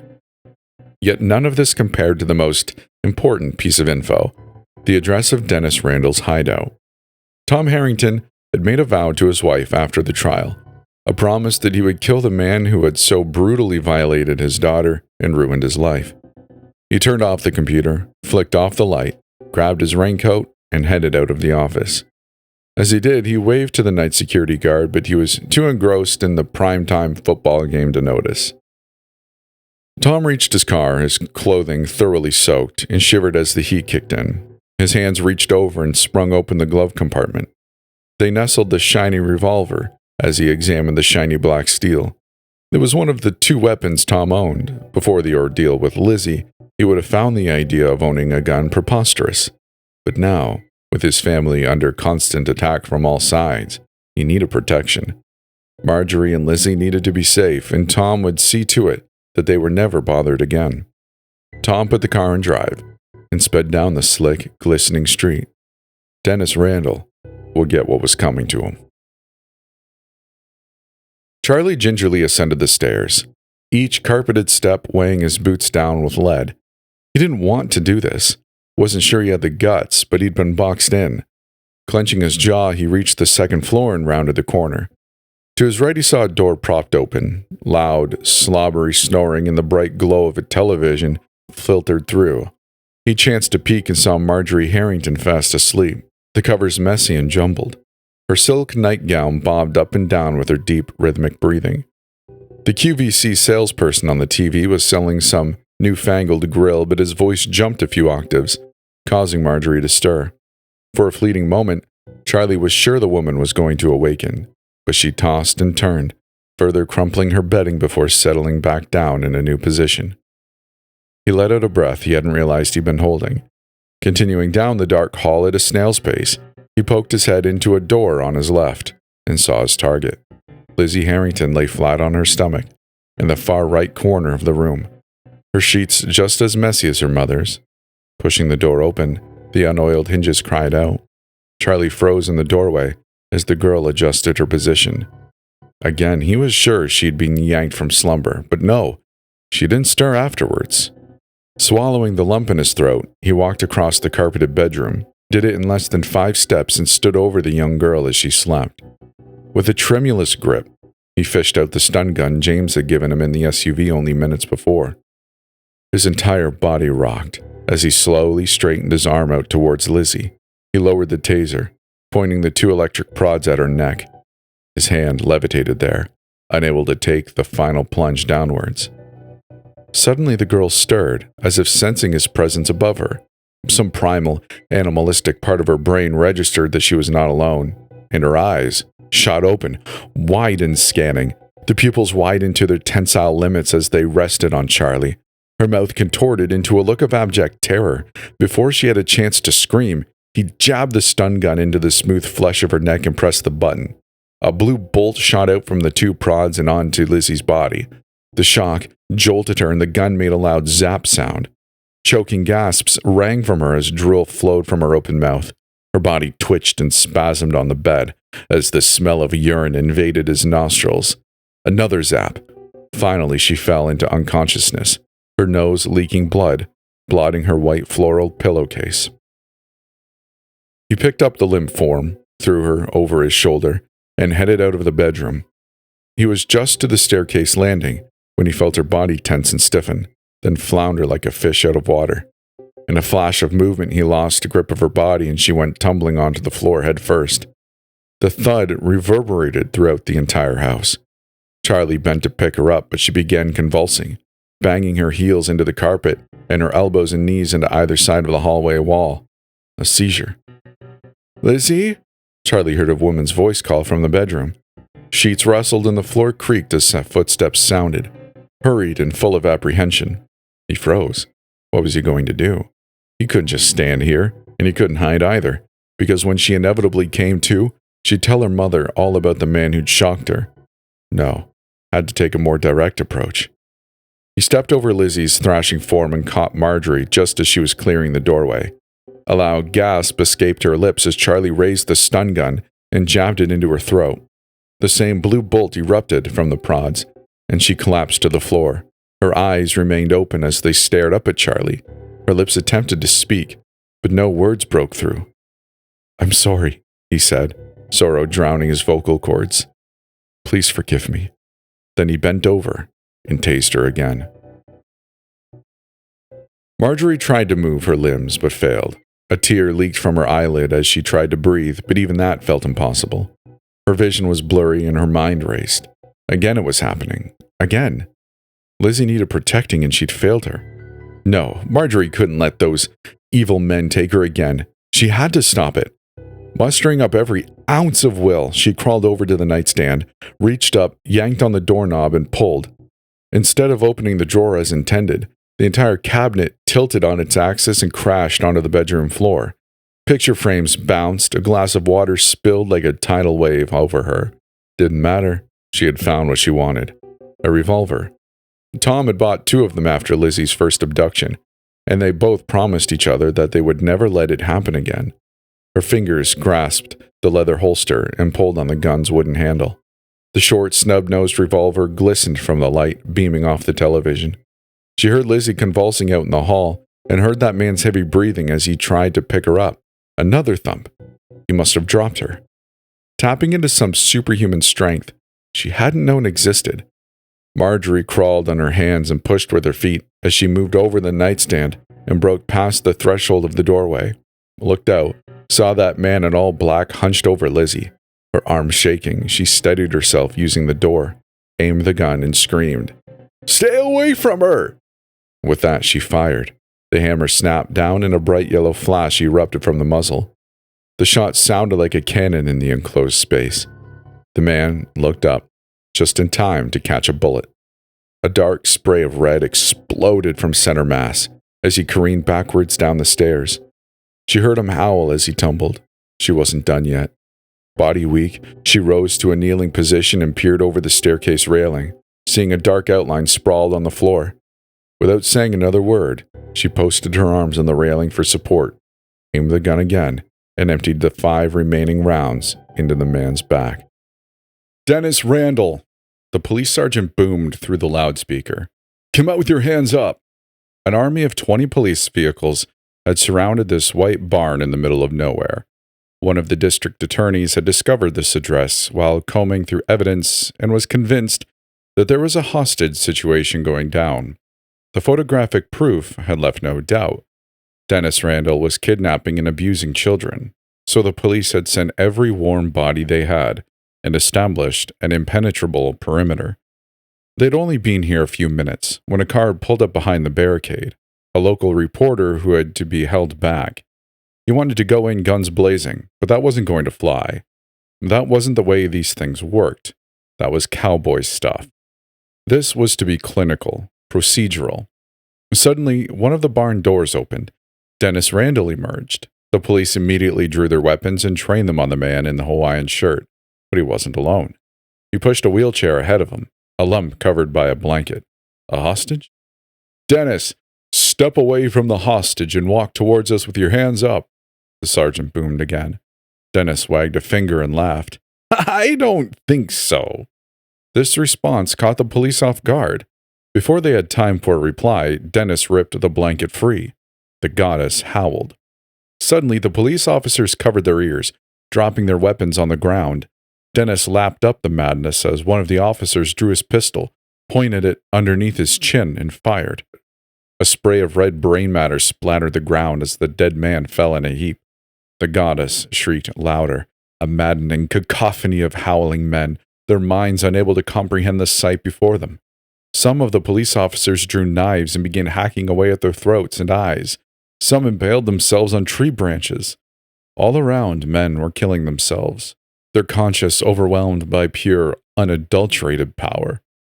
Dennis Randall laughed as he slipped back into the barn. "Looks like we've got ourselves a party." James Lloyd slipped through the front door of the Harrington house and stared dismayingly at the bloody, ruined corpse of Charlie Sanders. Not as if he was a good asset. Unwilling participants usually weren't, but still, he had an in no one else did. Oh well, it was no great loss. Inconvenient, yes, but nothing catastrophic. The foyer seemed to close in around him as he stared at the mangled back. 6 bloody holes spread out and leaked like pus from a zit. His ears perked up as he heard the wailing cries from the mother as she sobbed into her telephone. He heard her relay the home's address and realized she was speaking to 911. He had to get out of here and let Dennis know about Charlie. Without a word, he stepped back outside, darted across the street, and slid into the driver's seat of the SUV. He sped off, obeying the speed limit all the way. As he turned out of the neighborhood, he dialed Dennis. "Can she do it?" James asked. Dennis tightened his grip on the phone. "Nah, she's not the best shape. The whole reason I had you and that useless moron go kidnap that girl so she wouldn't have to get involved," he shouted into the phone. The goddess slouched back in the wheelchair, her form wilting like a dying flower. "She's gonna try. The house is going to be swarmed by cops any minute. Mother was on the phone with emergency when I left." "Oh, I doubt that." "What? Why?" "You'll see when you come back." Dennis couldn't hide the chuckle that burst forth. "Wow. Okay, but you need to try to get the girl. The goddess can drag her there." "No!" The shout was boisterous. "She'll die if we don't." "Damn, Dennis. I'll die if we don't." Dr. James Lloyd, the good, upright therapist, was battling kidney failure. Polycystic kidney disease ran in the family, causing large cysts to form on the kidneys, eventually leading to failure of the organ altogether. He'd been on dialysis for a year and hadn't gotten a match for a prospective transplant. At only 36, he was becoming desperate. It was around that time that Dennis Randall had come into his life and offered him a way of salvation, but not without a price to be paid. As a member of the group, James was to screen prospective children or teenagers for Dennis and report to him on their mental state and medical history. As their psychiatrist, he had access to a wealth of private medical information, thus making him exceedingly useful. One might think that it would be suspicious that so many of his patients go missing, but the truth was that Dennis selected so few children, and many that were former patients, that the connection wasn't drawn. Furthermore, he could select adults, but the goddess preferred younger flesh, as did Dennis, although for entirely separate reasons. The problem had started with this Lizzie girl. She'd been a perfect candidate as a transfer for the goddess. But then Dennis had to go and get the hots for her and screw everything up. Went up to her out of the blue after school, got out and tried to solicit her for sex. Then after she runs away, he goes and gets charged with showing illicit material to a minor. She had subsequently turned 18 in the time since, but that didn't stop Dennis Randall. He drove over to her house time after time, even after getting a restraining order placed on him. Didn't matter. The last time he was rejected, he had to outmaneuver the police department to avoid getting arrested.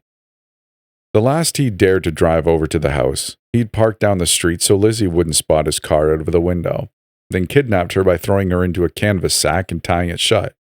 She'd kicked and screamed, but it was late at night, and he'd brought the goddess along so the two could get acquainted. Then Lizzie escaped, even after getting touched by the goddess. That one was a real mystery at the time, but what was so mysterious about a girl dislocating her wrist and slipping out of handcuffs? James supposed it was possible, with the girl being shy of 100 pounds and all, yet what remained a mystery was how the girl resisted the goddess's influence, and now, to make matters worse, everything hung in the balance. Lizzie's escape had detailed their plans, leaving the goddess weakened and Dennis unhinged. James knew that if the goddess died, so did he, and for a man with nothing left to lose, that was a risk he couldn't afford to take. He heard Dennis take a breath. Okay, I can try. But if I see even a hint that she can't take it, I'm pulling the plug. Okay, and what about the others? You know how it works. The entire bloodline comes when it's summoned. All of them at once. Dennis placed his hand on the goddess. He spoke softly. Bring her to us. The goddess stiffened, then began emanating a low, eerie hum. Tom felt a tug at his neck. He loosened his collar, coughing as he readjusted himself in the driver's seat. The rain hammered against the windshield, the wipers fighting a losing battle to clear his vision. His knuckles whitened on the steering wheel as he ruminated over Jessica's email. Lizzie, Dennis, the hideout. It was all too much. Then it came. A violent jolt from behind. The car fishtailed on the slick road, tires squealing as Tom wrestled the wheel to keep it steady. Opposing traffic honked, headlights flashing. Panic surged through his veins. He was sure he'd just been rear-ended. He glanced in the rear view and saw nothing. No car, no headlights, just the empty blackness of a desolate road. Suddenly another jolt, harder this time. His body flung forward in the seat, the steering wheel slamming him in the chest. Tom fought to regain control, but the car was out of control. It veered wildly, skidding dangerously close to the lip of a ditch. He slammed on the brakes and was just able to stop himself from rolling. Then an earth-shattering crash, the windshield exploding inward. Something massive and impossibly strong yanked him forward, glass lacerating the air as it rained down around him. His seatbelt locked and dug into his chest, choking him as he wrenched free. The ice-cold rain felt jarring against his face as he was dragged through the broken window. His body slammed onto the hood, slid across it, and splattered down on wet pavement, the impact jarring every bone in his body. He tried to scream, but breath was knocked from his lungs. A shape loomed above him, indistinct in the rain. It was all wrong. Its silhouette seemed to hover then disappear, only to reappear in a new form. The air around it was suffocating, heavy with the stench of rot and ancient decay. The headlights of his car flickered languidly as Tom crawled backward, his hands slipping on the slick asphalt. The thing crouched, its wet, rasping breath filling the air. He could see it now. Its eyes burned a sickly red, its skin a shifting mass of revolting flesh. It reached for him with a limb that was more tendril than arm, dripping with vicious fluid. No, stay away, Tom choked, his voice harsh and ragged over the storm. The tendril wrapped around his ankle, its touch freezing and searing all at once. It dragged him, his nails scraping uselessly against the road as he fought to free himself. Help! Somebody help me! He screamed into the void, but there was no one to hear him, no one to save him. Marjorie cried out as Lizzie flew backwards. She extended her arm full stretch, trying to clutch her daughter's hand, but she came up with only empty air. She watched helplessly as Lizzie flew down the stairs, the same stairs that man had tumbled down only minutes before. The button of her chin caught the lip of each stair during her descent, thumping against each one. Her teeth chattered and smacked together after each impact. Marjorie rose to her feet, her legs still wobbly from the jolt she'd received, and hurried down the stairs. Without warning, a force swiped under Marjorie's legs, causing her already precipitous balance to falter. She fell back, slamming full force on the stairs directly on her shoulder blades. Crying out from the pain in her back, she was dragged down the rest of the staircase in similar fashion to Lizzie. The back of her head caught on each stair, rearranging her brain and causing her to see stars. When she reached the landing, she glanced up through eyes blurred with tears and pain, just in time to see Lizzie slam against the door, hard enough to splinter the wood at the hinges. Marjorie felt herself lifted up in the air, flying, you might say, as she careened towards her daughter. Powerless to stop her forward momentum, she crashed into Lizzie. They both wailed from pain as the door gave way. They were flung outside, their feet lifted up in the air. Marjorie craned her head around. That's when she saw it. The goddess. They'd all been dragged here. Well, 3 of them anyway. It was easy to distinguish them, the disheveled ones with grass stains, cuts, and bruises. It had taken a lot out of her. She lay flat on the ground, her breathing raspy and quiet. Dennis knelt beside her and gave her a wet, sloppy kiss. This earned revolted cries from the 5 captives, chained to one of the sturdy pipes that ran across the floor. Neither Dennis, Hal, or James had bothered to tape the prisoners' mouths shut. They got all giddy at the prospect of a transfer. But when they had so many participants, the excitement morphed into something more like ecstasy. Dennis rose from where the goddess lay and bit back the smile that threatened to pop over his features. He turned and addressed his prisoners. The red light offered its characteristic flicker. You all saw those dead cops outside, I take it. Variations of "you monster" and "you evil bastard" rang out from the group. Dennis only smirked. Let me just say this. You don't behave. You end up like them. Got it? No answer, so he shouted. Got it? Meek mumbling was the only reply. Good, he said, pacing the room. Now I'm going to need one of you as a volunteer. The fear that came over all 5 faces filled them with a sick kind of joy. When no one raised their hand, he said, no takers. Well, if we have no volunteers, I guess I'll just have to pick. He made a point of wiggling his finger in the air, hovering it over Jessica, then Lizzie, then Marjorie, then Tom, and finally Joey, before moving it back to Lizzie. Dennis saw Tom and Marjorie's eyes widen. Marjorie wailed, No, you don't touch her, you filthy bastard. She bucked and struggled against her chain restraints. She moved maybe 6 inches forwards before the chain pulled taut and held her in place. Dennis gestured to Hal and James, and they both grabbed the squirming Lizzie over the anguished protests of her parents. Dennis slipped inside an adjacent room and returned moments later, pushing a large wooden box. It was a coffin, but it was placed on top a wheelable gurney. You won't get away with this, Jessica gritted between clenched teeth. Dennis chuckled again. Hey, lawyer girl says she's going to lock me up. Now, where have I heard that one before? He scratched his head sarcastically. When I get out of here, I'm going to throw the damn book at you. Her cheeks were flushed, spittle coating the corners of her mouth in a sheen. Dennis stopped and stared at her. When you get out? Yes. You keep talking.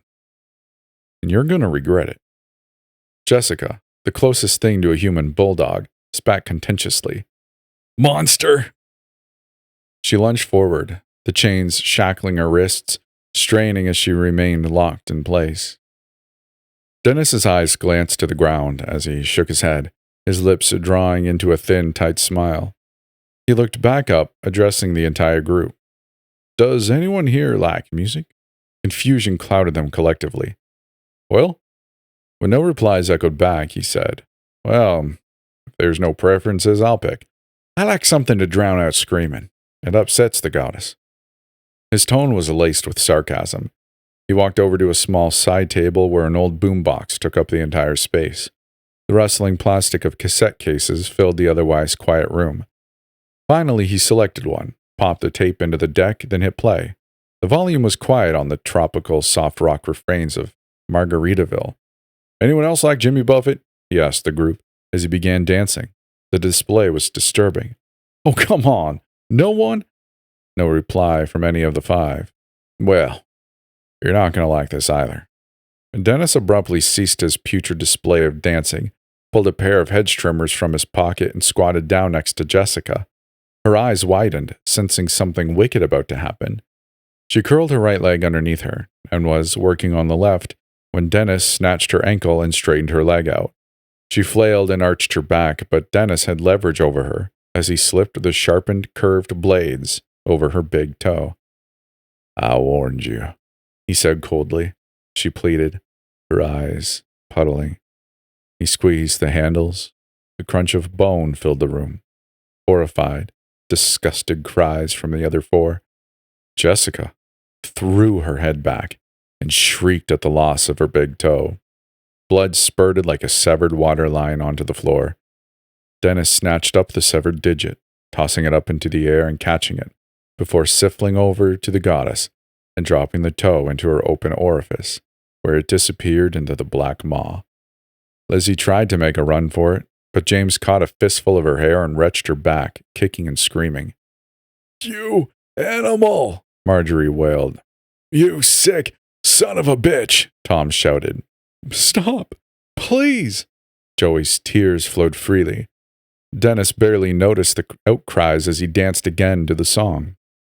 Jimmy began his all-too-familiar line of "searching for my lost shaker of salt" when Dennis snapped his fingers. He went to the jukebox, reached behind it, and retrieved a salt shaker, the kind found on any dinner table. He unscrewed the lid, tossed it aside, and bent down to the still howling Jessica. Iniquitously, he shoved the bottle of salt onto the still splurting, bloody stump. The atrocity was met with more screaming. Satisfied that he'd proven his point, he rose and tossed the now pink salt crystals across the room, the jar scuttling to a far corner. He clapped once. "So, now that we all know I'm serious, let me tell you why you're all here." He stepped over to the wooden box and threw off the lid. A blackened, crispy hux of a corpse lay inside. "Do any of you know who this is?" He scanned the traumatized group. Jessica had passed out, her body laying stiffly in the corner. The rest either shook their heads or stared absently. He pointed to Tom. "Oh, come on, Mr. Reporter. You should know this." Tom looked at him questioningly. "Who is that?" "Jackie, my sister." Tom's eyebrows practically flew off his head. "You don't mean..." "Yes." "You and those feds helped burn her alive." No, it wasn't me. You can't possibly." "I can. That old imbecile, that Elkins fellow, he told you about us. If it wasn't for you and your damn articles, those two teenage morons wouldn't have strolled onto our property, but no. They ignored the trespass warnings, and I have to be the one to shoot them. At least, this baby," he stroked the goddess, "got to eat." "Eat?" Tom stared at the goddess, then at his daughter, who was still clutched in Jamie's grasp. "What do you mean, eat?" "After the transfer, she's got to eat the heart." "What?" Tom and Marjorie both shouted in unison. "What's a transfer?" "A transfer," Dennis began, "is what makes her the greatest miracle in human history. It allows us to transfer disease and illness from one person to another. She sucks out the illness from one person, but it can't stay in her or she'll die. She's like a dish sponge. She's got to get wrung out, or she can't clean any more dishes. So I pick someone healthy. Child works best, and transfer the illness onto them." Jimmy Buffett stopped his singing about Florida and flamingos. Through gritted teeth, Marjorie seethed. "You take our children and use them for your own exploitative bullcrap?" He ignored her. "Hey, Joey, you want to know a secret?" The boy looked up from his pit of sorrow. "What?" he whimpered. "Your daddy's dead." Dennis chuckled as he watched the boy's face scrunch up and began sobbing. "You evil..." Marjorie was cut off by Dennis's raised hand. "It's not exploitative at all. It's a miracle. That's what it is. Here, I'll show you. But before I do..." He squatted down next to the inconsolable Joey. He ruffled his hair. Hey. The boy looked up. "I know who killed him." "What?" He sniffled. "Your dad. You want to get back at the ones who hurt him, right?" The boy nodded. "Good." Dennis unlocked the boy's shackles and tossed him the pair of bloody garden pruners. Who's Marjorie over there? She shot him in the back 5 times, ain't that right? He looked over at James, who held a now violently struggling Lizzie. Sure did. Joey crawled over on his bony knees, his legs too weak to stand. You murdered my dad? His face was a hard mask of rage over the sorrow. His breathing was deep and loud like a volcano ready to explode. Tom fought against his restraints to shield his wife, but the shackles kept him in place. Marjorie shook her head, backing away in shock and surprise. No, honey, he's lying. I'm not, Dennis said. He walked over, forced Marjorie around, and held out her palms, stained black with gunpowder residue. That's not enough proof, Joey. How about this?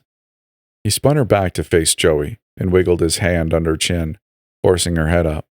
Look at these 2 small red spots. You know what these are. Your dad used a stun gun to try to protect himself, and she shot him dead like a dog. Marjorie began to panic as Dennis stepped away.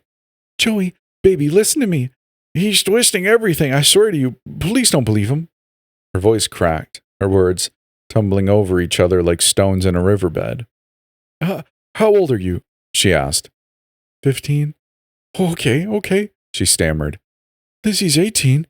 She jutted her neck in the direction of her daughter. Pretty close to you. I promise you no one here will hurt your dad, okay? Joey, your dad died screaming for you. James shouted. Lizzie began to kick, jumping up in the air.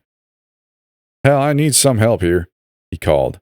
The fat man trudged over, but not before Lizzie turned her head and bit her therapist's wrist. Hal rushed at Lizzie as James howled in pain, but she jumped up and landed a sneaker sole kick directly to the man's groin. Dennis put a hand on the goddess. Stop her, he said. Suddenly Lizzie was frozen in place as the 2 men recuperated. The boy lacks conviction. Made him kill her, he said. No, Tom shouted, and tried more fiercely than ever to protect his wife. Joey's eyes hardened, and he turned back to the whimpering Marjorie, who'd shrunken back against the cold wall. It was him, Marjorie cried. He set your dad off to kill people, I swear. Joey's expression didn't change as he moved towards her. When he was within striking distance, Marjorie kicked at him, but Joey raised the pruners, their blades still closed, and plunged the stained steel into her shin. The bone splintered like an old wooden plank as the woman screamed, the sound reminiscent of Jessica's from only minutes before. But he wasn't done.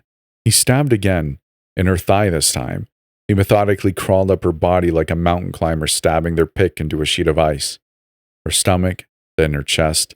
Then he mutilated her neck and face, turning her face into the consistency of jello and decorating the walls with bone confetti. No! Tom screamed. Lizzie remained locked in place but bore witness to the vile cruelty. The chaos caused Jessica to come to, and she blinked in the red light.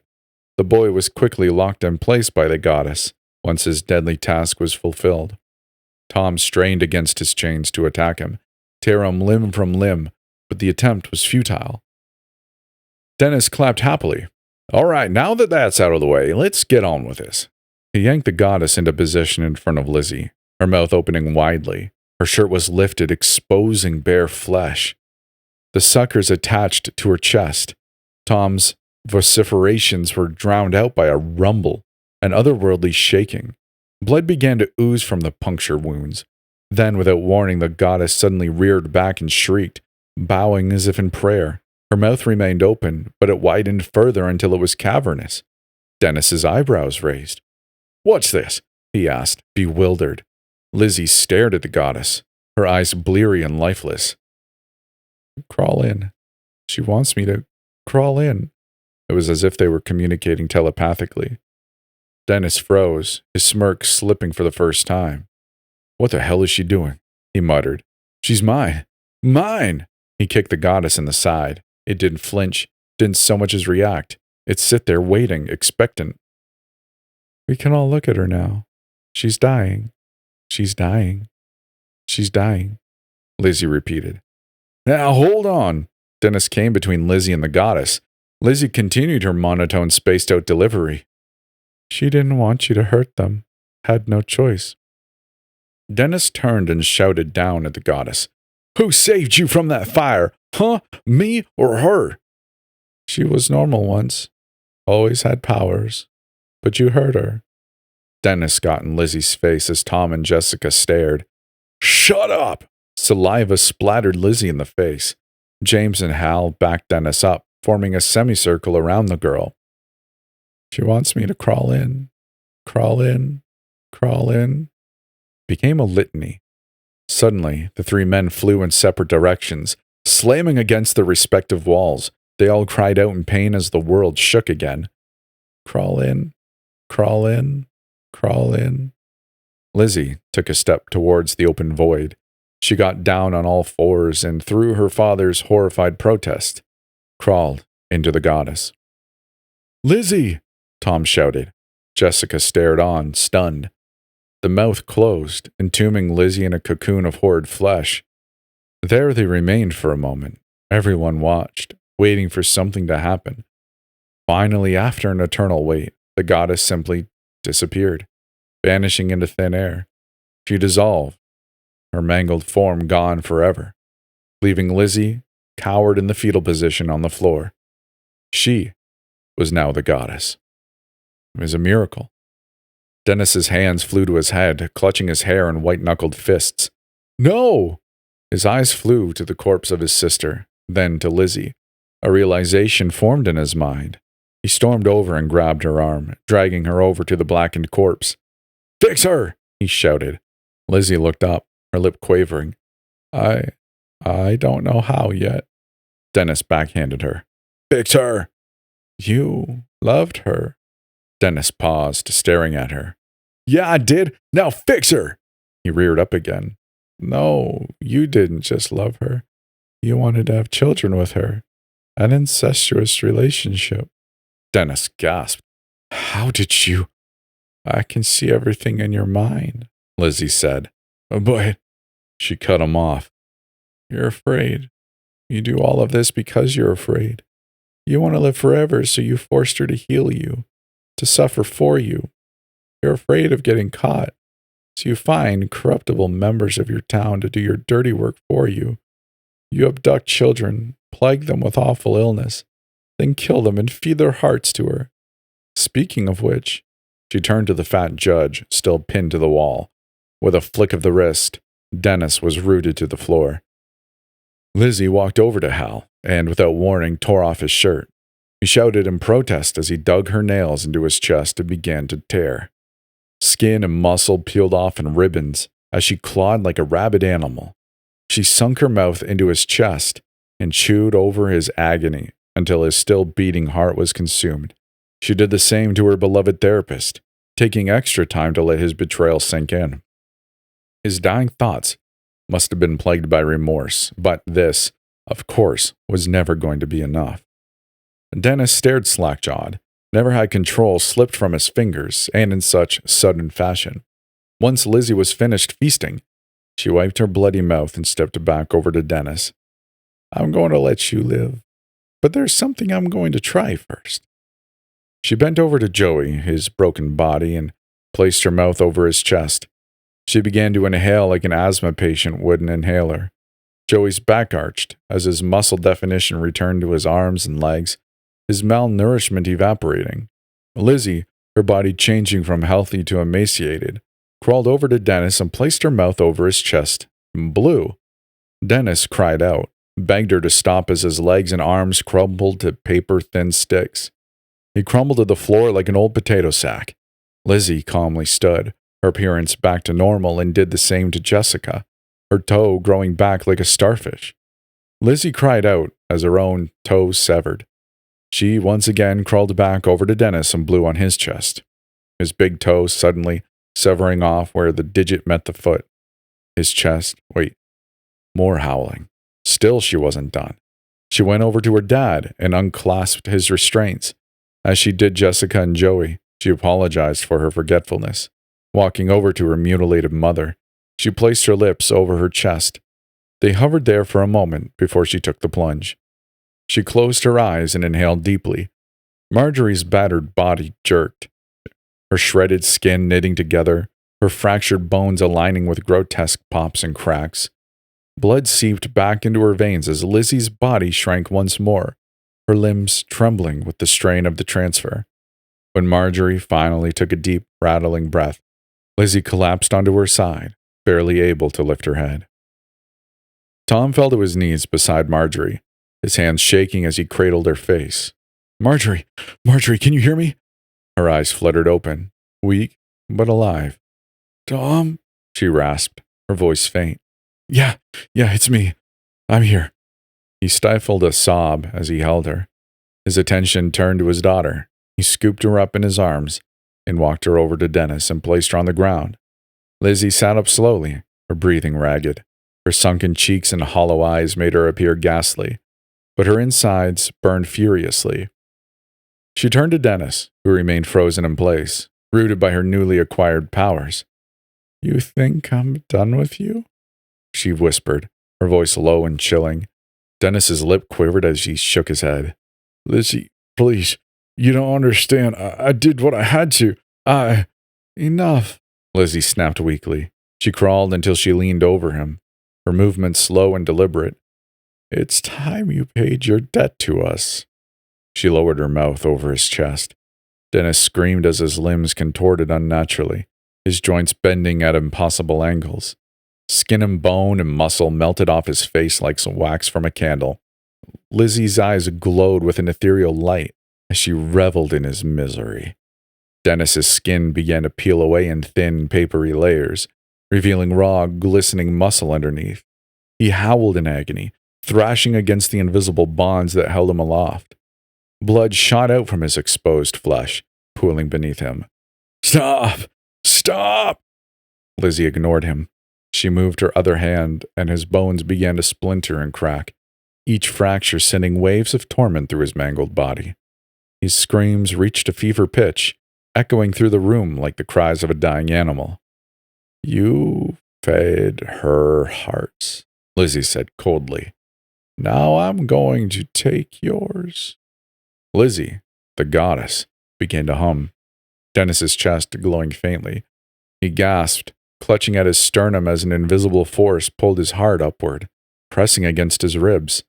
With a final wrenching pull, his heart tore free from his body, floating in midair, pulsing faintly as it dripped blood.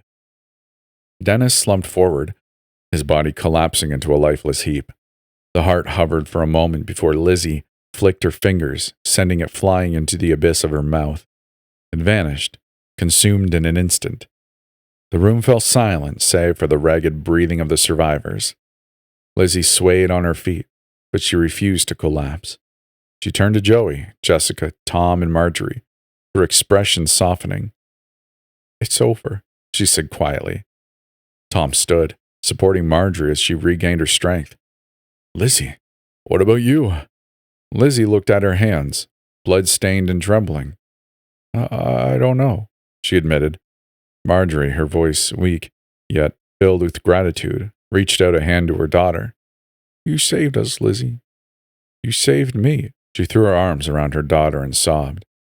Dennis's twisted, mutilated body lay motionless on the floor.